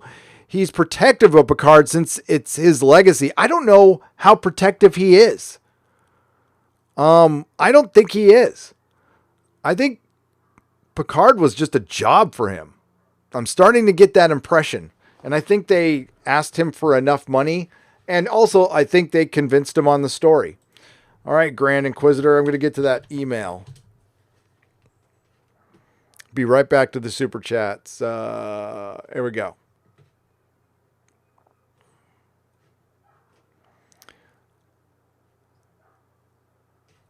Is this the one? Hang on.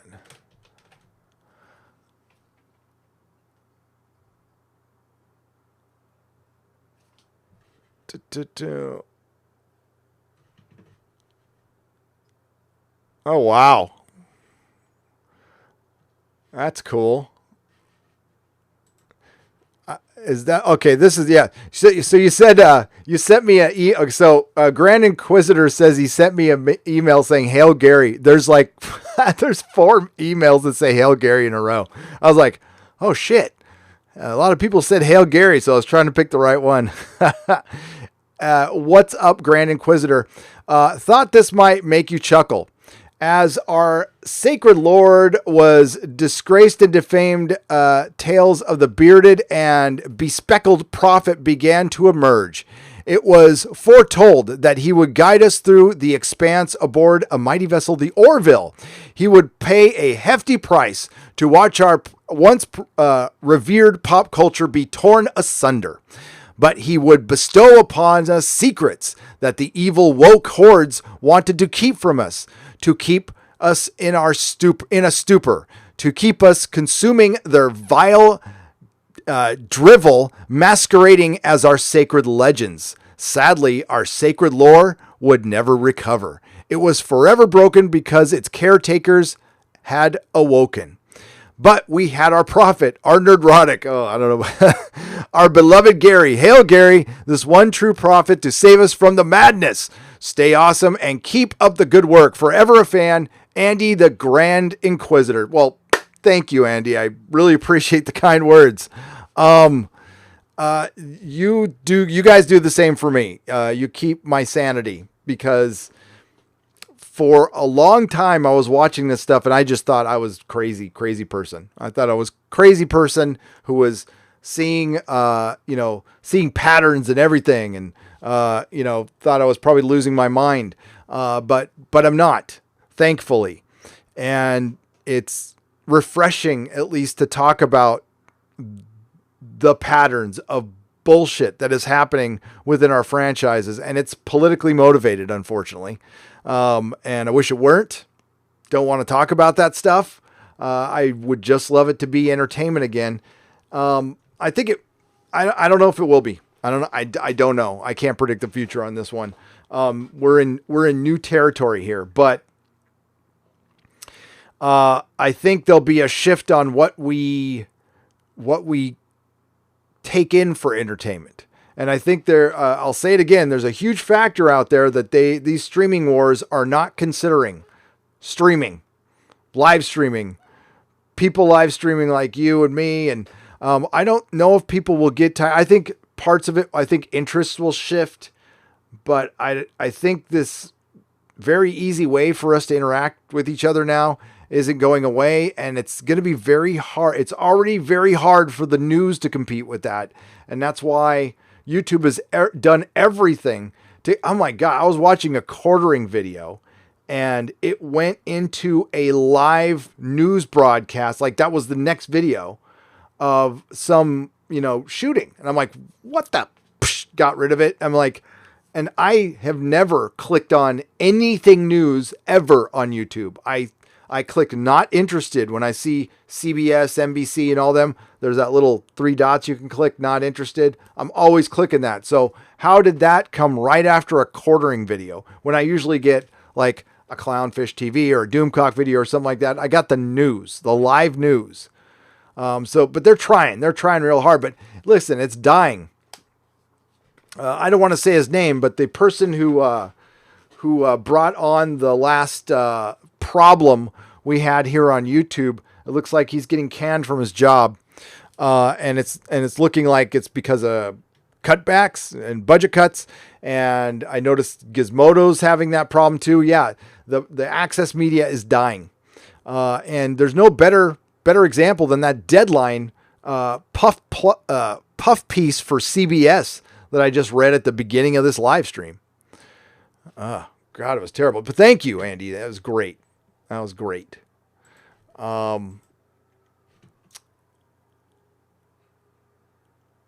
Nova Roma. Where were you? What's up? What's up, Iron Duke? Hang on. I'll get right to you. Nova Roma. Star Trek The Wrath of Khan gave me an ear infection. How did it give you? The Wrath of Khan gave you an ear infection? How? Oh, I get you. Oh, because he put something at your checkoff. I get you. Now it took me a second. See, I got you. Well, you better clean it out.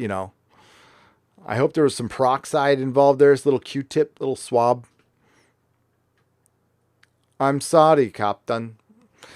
Peter Ford for $1.99. I bet you're a Steely Dan fan too. Oh God, no. No, I am not. No. Dan Fogelberg, man. Dan Fogelberg. Just kidding. No, I don't like those either. Alan Massey. That's music that my parents were listening to when I was a kid. The Cuervo Gold. I've been watching for about 5 months now, and I was wondering if you used to own a comic shop. It's hard to tell. Alan Massey for $5. That's a secret. It's a secret, Alan. I'm not gonna tell you. Maybe not. There is a meme though. Hang on.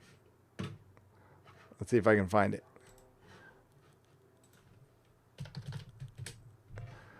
There it is. Hang on.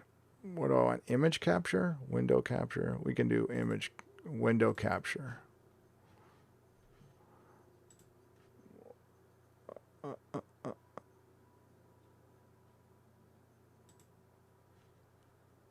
Oh, that's not it. There it is.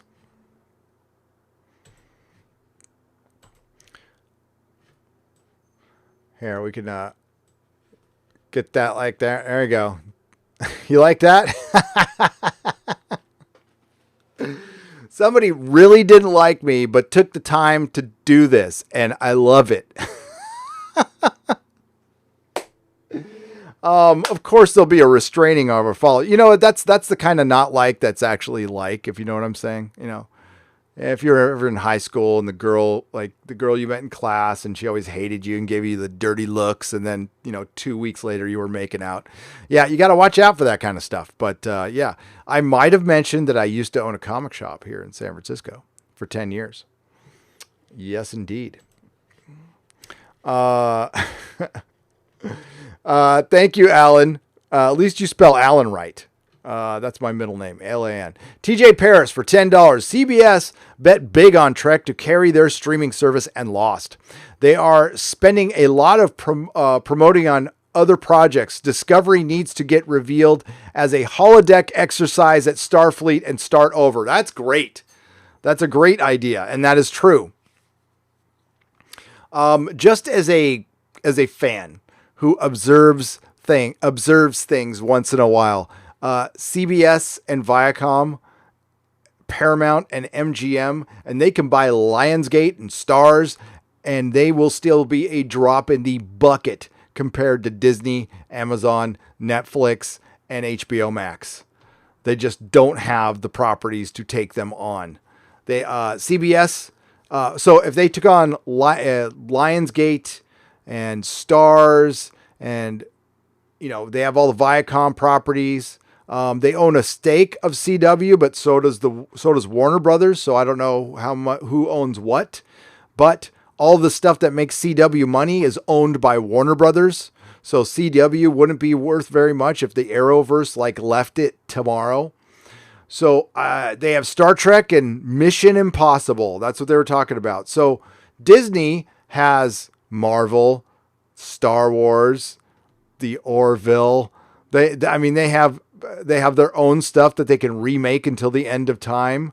Amazon has Lord of the Rings. Warner Media, they have DC. They had Game of Thrones. They got a Game of Thrones prequel. More stuff that you could say. And then there's NBC Universal out there, which is bigger than CBS. CBS was a big broadcasting corporation. I think they're going to find it hard to work with other people, but they're probably going to have to. Sherry Redstone might be this big badass, and hopefully, they're in for the long haul. But, if the streaming wars last 10 years, they might have a chance, but they're not going to last 10 years. People are going to be, I think people are already pretty decided on how many things they're going to subscribe to, and it's going to be probably 3 or 4 to the max. Some of you won't subscribe to anything. I've seen that a lot, that you're done. You're not giving these people any more money, which is good. Dan Reese for Australian $5. Have you listened to the War Doctor yet? I feel robbed.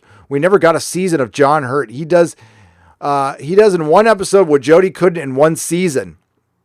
I haven't listened to my War Doctor yet, but I do have it. God.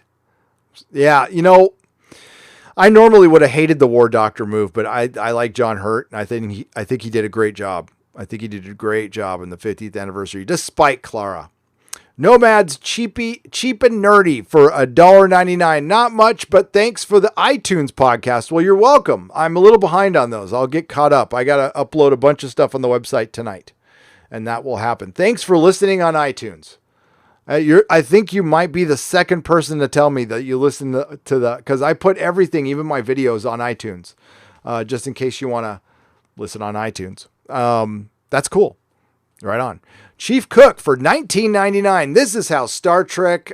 This is how to save Star Trek.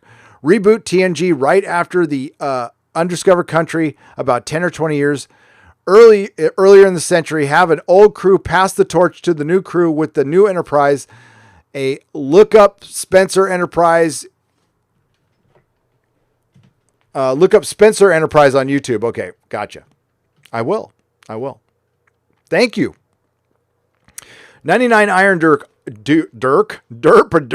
99 Iron Duke. I am tired. I have been in this room all day sweating. It was not pretty. So glad my camera was not on. Australian $5. Gary, would you try to get William Shatner to at least guest star on the Orville? The salt from the STD alone would be wonderful. I have been trying to hint that. I mean, I have no influence at all, but I will mention it once a month. And there is a petition to get him on the Orville. And I think it's possible. Just a little cameo as an admiral or something. Maybe he could be Seth MacFarlane's granddad. Mercer's granddad. That would be great. Or maybe Kelly's granddad or something. Glinzer for $5. The recommendations on Young Ripa 59's channel are often preschool kiddie shows. That's YouTube for it. Yeah, that happens after you live stream a lot to a lot of people, and it's creepy. It's creepy. Don't ever watch one of those, by the way. I did out of curiosity, and it's like Teletubbies, but really there's something subliminal trying to steal your soul within there. It's like Mr. Chuckleteeth. Matt Joseph for $2. All the Kurtzman talk. Take it you saw The Mummy. Matt, there you are. I've made it through 17 minutes. I can't. I'm doing it in little intervals. It's terrible. It's so terrible. And they are giving this guy Star Trek. I can't believe it. Oh, my God. It's so freaking bad. Thank you, Matt. Luke, for Australian $5. Would you consider reviewing Stargate SG-1 for seasons 1, 3, 4, 7 format? And there's Atlantis, a spinoff on par with the main series. I would. I've heard so much good about it. I would. As I bang my keyboard here. Luke, thank you. Yeah, I would. My Patreon finally got some new tiers, and they're all going to be basically just I was giving away comics and stuff. Those all sold out. I have some comics to sell to fulfill everything. That's why I'm going to keep the old tiers up, but they're long sold out. So the new tiers have interesting pricing because I can't, it's like there's a $4 tier and a $9 tier. And the $4 tier is where you will get Doctor Who reviews and commentaries. And the $9 tier is you get, what is it? A Song of Ice and Fire, chapter commentaries, plus all the previous stuff.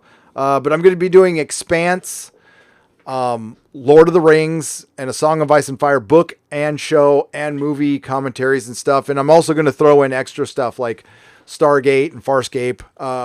But you know, that when I get a chance, but that's going to be like monthly, bi-monthly stuff. Here on the main channel when I can. It'll probably be part of a live stream. I'll probably talk about it on a live stream. I don't think I'll do a separate video on it, but I would definitely check it out.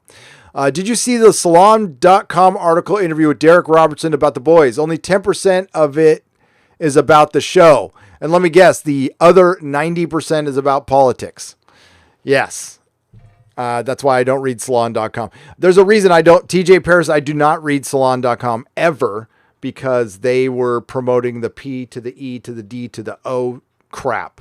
So I will not click on that site. I will not look at that site. They are horrible site.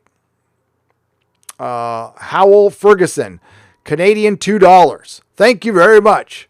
I do have a lot of progressive friends. I have a lot of friends who are Trump supporters. I don't care about politics. I don't watch the news. I don't care about politics. I have no control over any of that crap. But I like freedom, free speech, freedom of expression. And yeah, and just, I've said it before, you know, I won't tell you what to do. You don't tell me what to do. We're cool. We're good. Thank you, Howell Ferguson, for the Canadian $2 peso, 2 Canadian pesos. Riff Mogus for Magus for Australian $5. I'm weird perhaps, but compared to STD, I've enjoyed rewatching Enterprise. Thoughts? Oh no, you're not weird. I'm right there with you. I was very hard on Enterprise after watching STD. I have softened incredibly on that show to the point where I enjoy it. I enjoy it. It's not perfect, but like, you know, the original series is perfect. But no other Star Trek series is perfect. But I love DS9. Freaking love DS9. Michael Maloney for $10. The best we can hope for the Viacom merger is that they let Trek lay dormant for 2 or 3 years and let it heal. Yep. A lot of people don't want to hear that, but Kurtzman, I mean, the people who actually like Star Trek Discovery, you think that's the future of Star Trek? You think that's going to be remembered in decades? Do you think that's going to be remembered in 5 years? When I just laid out an example of what Kurtzman does is make disposable entertainment. You don't want your franchises that you are banking on everything. Everything meaning this franchise needs a legacy. It needs to be remembered. You need to make some classics. You know, with the new series of Doctor Who, there are classics in the first 6 seasons. Classic after classic after classic in the first 6 seasons. Star Trek Discovery, there's a show that almost there's one episode that almost felt like Star Trek, and then it took a turn for the worse at the end. $9.99, but the message was retracted. I'm sorry. Was that YouTube? You can put it in the chat. I'll read it. Whoever it was. Joe Packer for $10. Lucas put Poison Pill in Disney contract that they could never change original trilogy. Lucas said he would not allow the originals to be released again and only the special editions. That is what's been reported. That is what's been reported. But yeah, I could see that. And I could also see him getting residuals on the original characters. But I mean, like, you can find the originals out there. It's possible. But as far as, and I've heard that before, there's no confirmation of that, just as there's no confirmation that he gets residuals off the original characters. It's just something that I can believe. I can certainly believe that's the case. The thing is, the pro Star Wars people, the pro Star Trek people, I think they know they're being lied to, and they're just like, okay. They're like, look, the Access Media said it so. Settled. Okay. I mean, there's some naivete there, part of being young or being part of the system or believing the system. And yeah, I'm jaded, but, I try not to run with complete bullshit. I just try to entertain a thought. I certainly can believe George Lucas would keep a piece of the original, because that would be a very good business decision. So I could see it being true, and that's all, and I can see the 25% difference with Bad Reboot and Secret Hideout being true. Absolutely. It makes a lot of sense, because there's things that don't make sense, why you've gone so far away from Star Trek and why you don't have original characters and so many things where you could be making money. Like, it's not a smart business decision. So, and listen, as far as the Galaxy's Edge thing, what's been thrown back at me? They have characters there. There's a Watto plushie. A Watto plushie. Oh, okay. I guess Lucas, I forget it. I'll pull down the video, because there's a Watto plushie in one of the stores. That was funny. So for the people who are like, there's original series characters in Galaxy's Edge, there's the Watto plusies. Please refer to my walkthrough video where I was at Galaxy's Edge and I walked around, and tell me how many original trilogy recognizable characters you see in that video. Come back and report to me. For all the people who threw the Watto plushie at me, I was there. I was freaking there.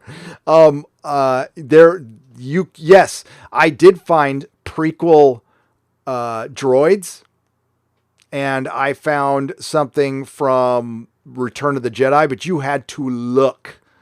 So the battle droids that they have, they're in a cage and they're all like broken down, like they're going to be scrapped. They're off to the side of one hallway, kind of behind the soy milk bar. You can find them there. And there's a couple of other things you can find, but there's nothing else. Zero. There's only one show. It's a Kylo Ren show where he comes out and goes, "You find those scummy rebels," or not rebels, resistance, blah, blah, blah, and walks up a ship, and that's it. It's like over in 5 seconds. And they repeat it every 15 minutes. And nobody was watching it. Like, nobody. The line for the Millennial Falcon was incredibly short, and the ride is horrible. It's terrible. Almost as bad as Jeremy's piloting, but not quite as bad. Now the ride was horrible despite Jeremy's horrible piloting. But he probably wasn't into it, and I don't blame him. I'm just kidding. Jeremy did a fine job piloting. Nova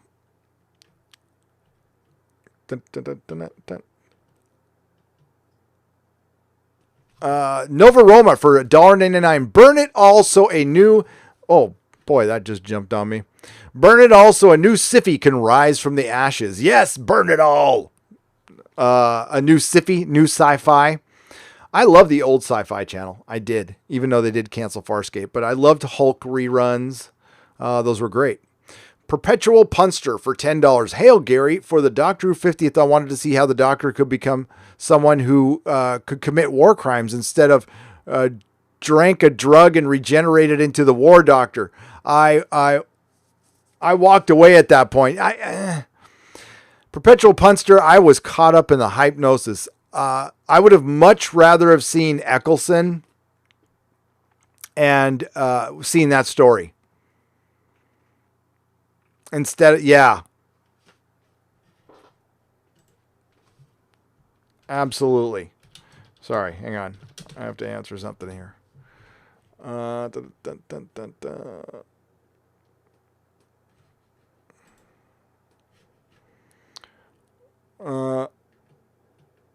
And then bringing back the Sisterhood of Karn too. I mean, which was cool, but interesting timing. We'll just say with that. What you look back on stuff, or at least I do. I look back on stuff, and you can see this. There's a bunch of stuff that predates Weinstein, but you can see the wokeness and the agenda like building up prior to 2016 and some stuff, especially in BBC stuff. This has been building up for a while. So I think we're just at the tail end of the trend, but I mean, like, people are done. I mean, like, there's other things to do.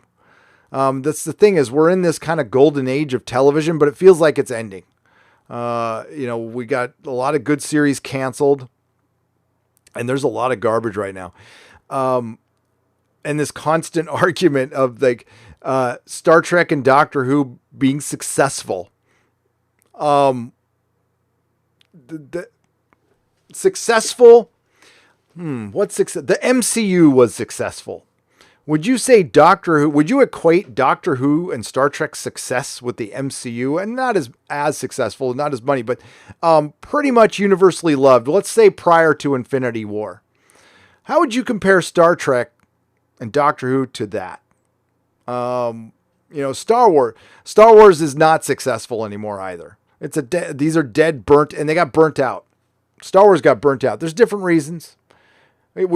Game of Thrones season 8, was that successful? I mean, a lot of people watched it. It made a lot of money. Was it successful? Because success, when it comes to art, especially when you want to continue something with a legacy or a prequel, it's not only measured with money. There has to be some, not even critical success. Fans, there has to be a large majority of the fans has to like it and want to consume it more, to the people who like to use the word consumers. I don't think people will be eating up this Game of Thrones prequel. Just saying. Howell Ferguson for Canadian $5. Hugh, the Next Generation, an original series fan, but I'm Doctor Who curious. Could I hear a pitch? Huge. I'm sorry, Hugh. You're Doctor Who curious. And what type of pitch? Just check out, I would start out with the modern series.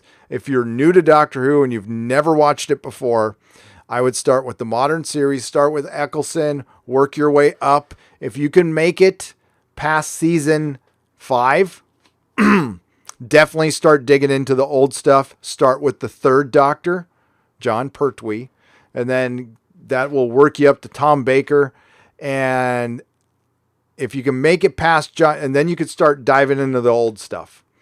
But, I think for somebody who's never watched Doctor Who before, I would never recommend a classic first. You got to work your way up to that. I think they're great. They're wonderful, but it's of its time, and it's something you got to work to, and you got to dive into the Doctor Who universe. And honestly, the Russell T Davies era, he made so many new Doctor Who fans and did it beautifully. So go with that. Eccleston is brilliant in that first season. And he's gone after the first season, but then you get Tennant afterwards. And it's so good. And at the time, I didn't recognize that I was watching like classic television, like all time great television. Kind of like, the latter years of Buffy and Angel. But better. I think Doctor Who's better. After what happened to Lucas's divorce just after the first trilogy, where his ex got 50% of Wars for 10 years, he's keeping an interest in Wars is very likely. Says Michael Maloney for $10. Yeah. He called Disney white slavers. He called them white slavers. No, Well, I think he took all the griping about the prequels, which I was part of. I did it. He took it personally. I think he was kind of soured on the fandom after that. But that's the double-edged sword of fandom. I mean, he's also a billionaire because of that fandom. So I hope he keeps that in mind. It's just, you know what? I look at George just from the outside, and he just doesn't look like the happiest guy in the world, does he? He doesn't look happy. He's just kind of always sour, and when he laughs, it doesn't reach his eyes. Yeah, maybe that's just his personality. He doesn't strike me as a cheery guy. Which I don't know. You'd think having everything you need and having your every need met forever, not having to worry about a damn thing, shows that human beings need some kind of strife in their life to be motivated. Modalicious. I was out of the country for both seasons of Marvel's Legion in the first run. I just discovered the show. Is this series completely done? Yes. They talked about an idea for season 4, but it's done on Fox. Modalicious for $5. It's a good series. But it's done. Noah Hawley's brilliant. He wants to do a Doctor Doom movie. I would say let him. Some nobody for $5. By way of rumor, I hear Disney Family still gets a high percentage of the park revenue. There's a theory that if the parks collapse, the whole brand collapses. Disney is certainly too big to fail at this point, especially with all the mergers. I don't know if it'll collapse, but this is something if you dig way back on my channel, my co-host hated when I did these, but I used to run with stuff anyway. I didn't care if my co-host liked it because I did most of the talking anyway. But I did a couple podcasts called Star Wars versus Marvel, where I didn't even talk about the wokeness or agenda. I just talked about just from a business point of view. Again, I've never run a multi-billion-dollar business, but I've ran a small business. And when you take on such huge properties, just common sense will tell you it costs you a lot of money to produce these things. So they need to be running on all full cylinders. These can't be running half-ass, or you either got to put one away for a little while. Oops, almost knocked over my base. You got to put one away for a little while and let it sit so you can, kind of like what Star Trek needs to do, or you need to sell it. Disney bought sports franchises in the 90s. They had to sell them because they almost got crushed underneath the weight of them. Same damn thing could happen. They are in so much debt right now. Right now, everything's safe because Disney Plus, everybody's kind of waiting and seeing for the Disney Plus. If Disney Plus, and I don't think it'll fail, and I think they'll give it a lot of time. It's going to take 5 years to get it going, for it to make money, any kind of money at all, minimum. But if Disney Plus for some reason fails completely, I can see them selling Marvel, a piece of Marvel, selling, parts of whatever Fox, Aliens or something, something to generate some quick revenue. It's a possibility. I'm not saying it is going to happen, but it's a possibility. It's happened in the past. They sold the Angels. They sold the Mighty Ducks. They sold the Big A, because they had to.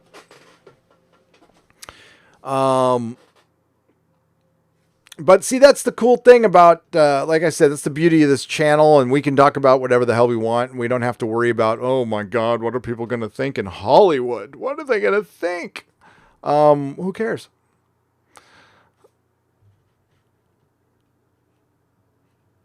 This is how I'd save hang on.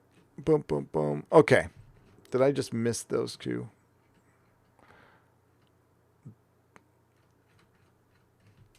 I'm making sure I got everything. All right. Let's get to the chat a little bit here. It's 8. Oh my God, it's 8. It's still sunny. It throws me off. Quack, quack, quack, quack, quack. What's up? Midnight's Edge After Dark. Lori, good point.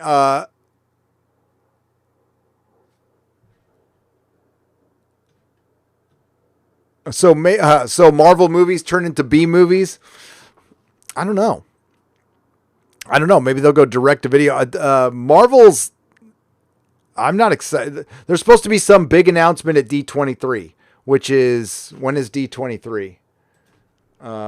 2 weeks from now, right? D23 Expo. I thought for like half a second of going, and then I'm not going to go. No, I'm done going to freaking shows, man. I'm still behind. I traveled 2 weeks in a row. Everything's sold out, but you can get tickets on StubHub right now. It's August 23rd through 25th. And on the banner is Black Panther, Frozen, and R2-D2. Here, I'll show you.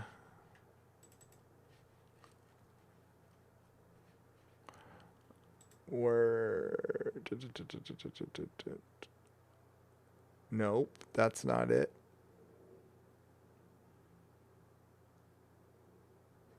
There we go.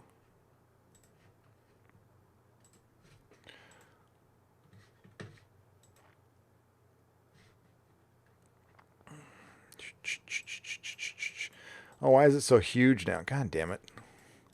Well, here's the banner. Oh, where'd it go? I'm not going to shrink this thing down. Oh, now the banner just completely disappeared. There we go.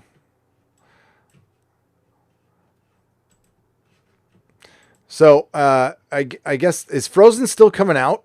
Not that I care, but there we go. At least they give R2-D2 some love. I mean, it's been so long since we even recognized that he's a character. I wonder if George gets a residual for that, though. I wonder if he does. Oh, shit. I moved my... Why did I do that? Boomer. Hang on. Boom. Boom goes the boomer. God, I can't wait to set up my new computer. I really can't. Always leave your audience wanting more. Too bad Hollywood has forgotten the old stage maxim. Now it's always leave your audience frustrated. Yeah, oh, and attack them. Don't forget, always leave your audience frustrated and then attack them on the internet and call them man babies. Frozen 2, yeah. So Frozen 2 is coming out still. So Disney's still going to make a lot of money this year. That won't be woke. That won't be woke at all. Again, let's give you the double Q. There, look at that. Double Q. I've got my 1/6 scale TARDIS set up right there. I got to get the other one out. I freaking got my Nazgul on a horse figure. It's so beautiful. It is so beautiful. All right, so if we're caught up with the super chats, a shadowy sage for $1.99. Did you see my earlier question, Gary? No, I must have not. Hang on. Now I got some new stuff here. Was it a super chat? Okay, there you go. For $19.99, formerly Diwanu Minfer. Okay, I went back to school for creative writing and trying hard not to suck.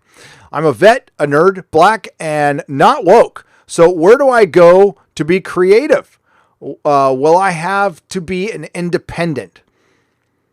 For $19.99, that you need to start being creative on your own anyway. So that's where you need to start. It's kind of up to you. But yeah, if you're not woke, you're not going to get a job right now. Not anywhere where you would, I don't know, but you wouldn't want to work there, would you? I would work on your own stuff right now. Hone your skill, work on your own stuff.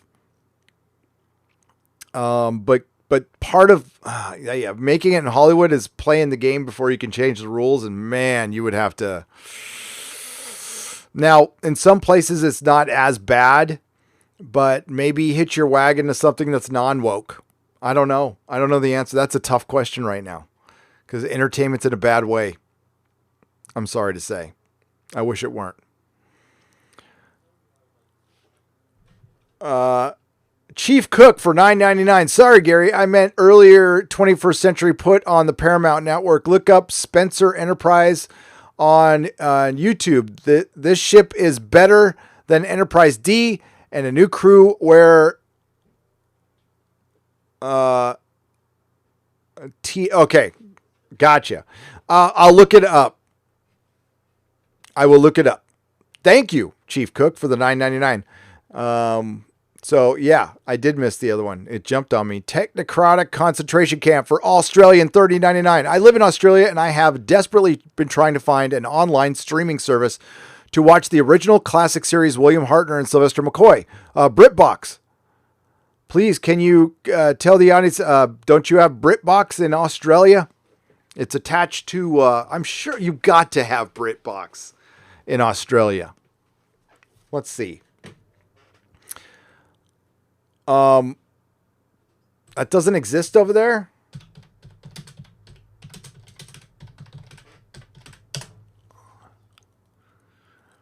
BBC and ITV have teamed up to launch a new video on demand streaming service, BritBox. At the moment, the new service is only available in the States. Luckily, if you are a fan of the British TV, you can bypass geographic restrictions and watch BritBox in the UK, Canada, Australia, or anywhere in the world. So get yourself a VPN and sign up for BritBox. That would be the best way to go. Otherwise, gonna sail the high seas, Evaski scurvy wenches. Mitch Sansom for $1.99. Do you think the Spawn movie will be woke?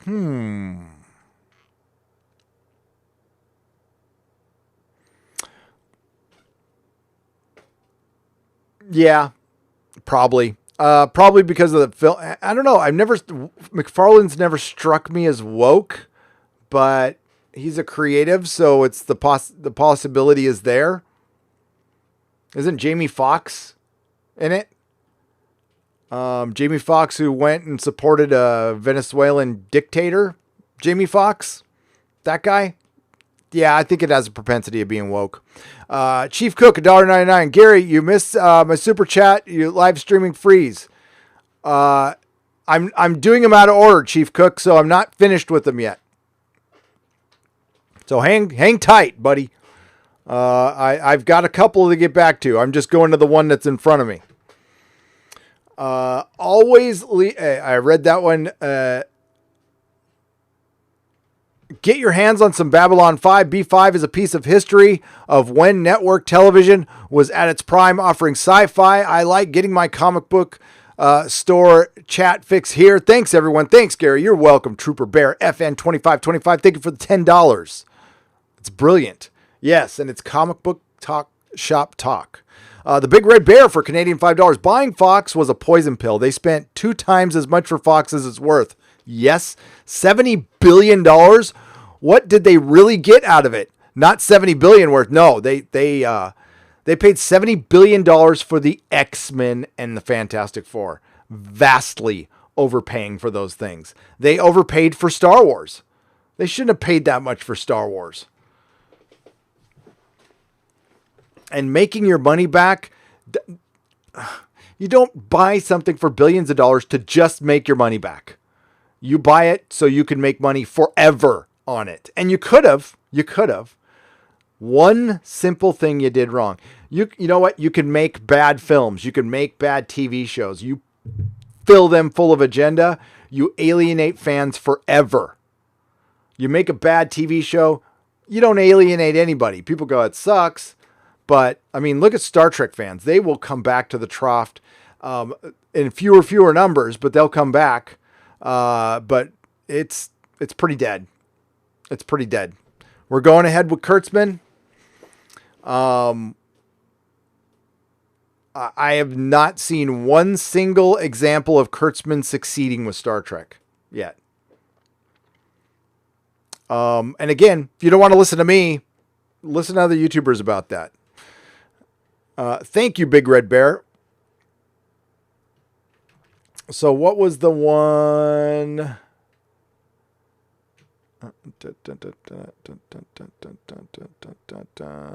So there's a message retracted, but I think I saw it.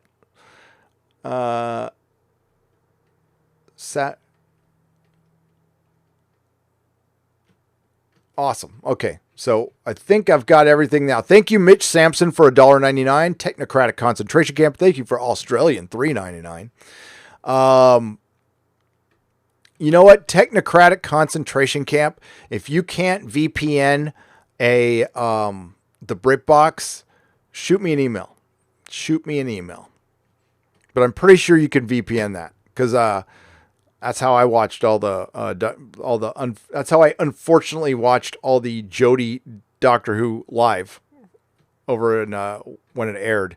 Because when I do cover, I will cover every episode live right after it airs, as I've done in the past, in the UK. So when it's done airing in the UK, and then I do an American version later that night. So I actually do 2 reviews. By way of rumor, Disney Family gets a high percentage. I read that one. Some nobody. Okay. I'm caught up. So thanks everybody for tuning in. Thanks for being here, Tom. I saw you. Let's see who my wrench is. Chris Persia, Midnight's Edge After Dark, Mary Ashmead, Mark Lazurth,